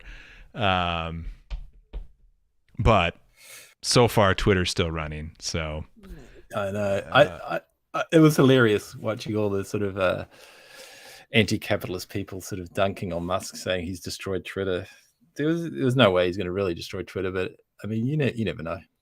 Like, MySpace kind of got destroyed as thing, but no, it's still there. It's just with it. And Twitter was never the number one social media site, so yeah, there's all that. It's number one in my heart. I was in number one in in every Twitter user. But yeah, so young kids using Instagram and all that, but it's interesting, yeah. So the other thing that was good about Steve Keen's talk, he's not always putting you to sleep. He does do some good things, and then he's talking about how he was talking to a high-ranking employee from Musk's SpaceX or whatever about the Mars colony, and this high-ranking employee apparently said, "This is totally like, I don't know, fourth or fifth hand story I'm telling you, so just take it for a grain of salt." But it kind of just made me laugh, so I'll share it with you guys. And so the story is that this high-ranking employee in SpaceX or wherever, management level executive or something, I don't know what he was, high level, says that, the only way the Mars colony is going to work if it's completely egalitarian. And yeah, I'm like, that this launched the whole discussion that Douglas and I had about libertarianism and how they can run, a very purely non-aggressive civilization, and it's totally egalitarian. No one's going to ever rise to claim power. It's all going to be flat society, and we're gonna impose it from on high. I think maybe he's got a good point there, but what that means to me is they're going to die out there, without government support from Earth. That's what I think. Reading the tea leaves. Oh my God! Could you imagine we finally colonize Mars, and as it turns out, they're still using the U.S. dollar on Mars? Yeah. Oh my God, there's no escape. Pretty hilarious. There's no escape. Yeah, because they need it. Yes, they payment system. Let's see. It's we're 3.5 hours in. This has been a great live stream. I'm going to. What am I going to do? I'll probably redo some of the stuff we did in this video in just a succinct video on the YouTube channel. So if you want the Cliff Notes version in 11 minutes, sometime when I grow 2x speed. Sometime when I grow a really galactic brain and can really think on my feet live, I'd want to debate Steve Keen on the whole thing where we go full authoritarian militaristic government in order to avoid climate change. Because, I think he's completely nuts and lost the plot on that. He wants authoritarian government? Well, okay. He sees it as, in his crystal ball, he sees, that's probably inevitably what we're going to have to do.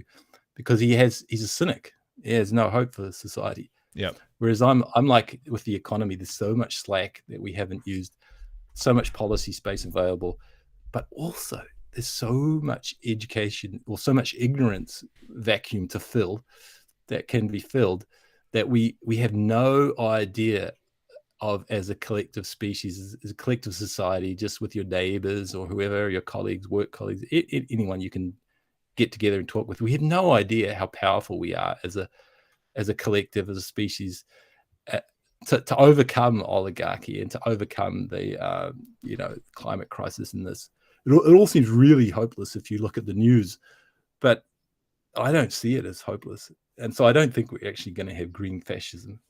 I think we're going to bumble along. Our kids are going to be way smarter than us, but not absolute Einstein geniuses or anything. It's going to be smarter.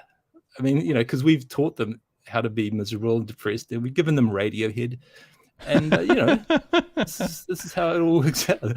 It's going to be a lot. I'm not rosy-eyed optimist or anything about it, but I really would disagree with Steve Keen on that. So I think my crystal ball is a little bit clearer than his. Just saying. Hope he's not listening. All right, we've hit 3.5 hours. A lot of good discussion. Everyone, thanks a ton for showing up. I'm going to plug the Patreon real quick. Patreon.com/MMT macro trader. If you're an active investor, active trader, we've been on fire over the past few weeks there. So if that's something that would benefit you, check that out.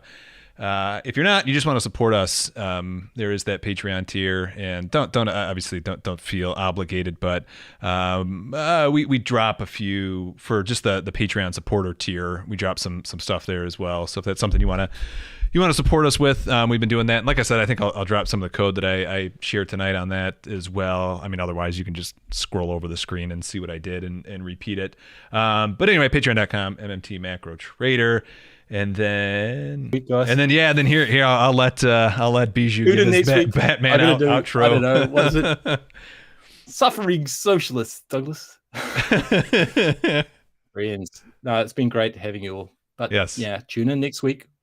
I think Bill Mitchell finally going to go nuclear, overthrow the government in New South Wales, turn it into a reggae currency commune, and all just by simple blog posting. Or will the neoliberals in Canberra block the reggae currency and bite Billy Blogger with their radioactive coal mine executive demon hordes? Tune in next week. Same MMT time, same MMT channel. Oh, man, I need to do it with a better voice of that. That was good, though. I mean, on the spot, that was really good. Damn, too much fun for a Wednesday night. But we did it. Have a great week, everyone. Thanks for tuning in, and we will see you. We'll see you next week. See you next week.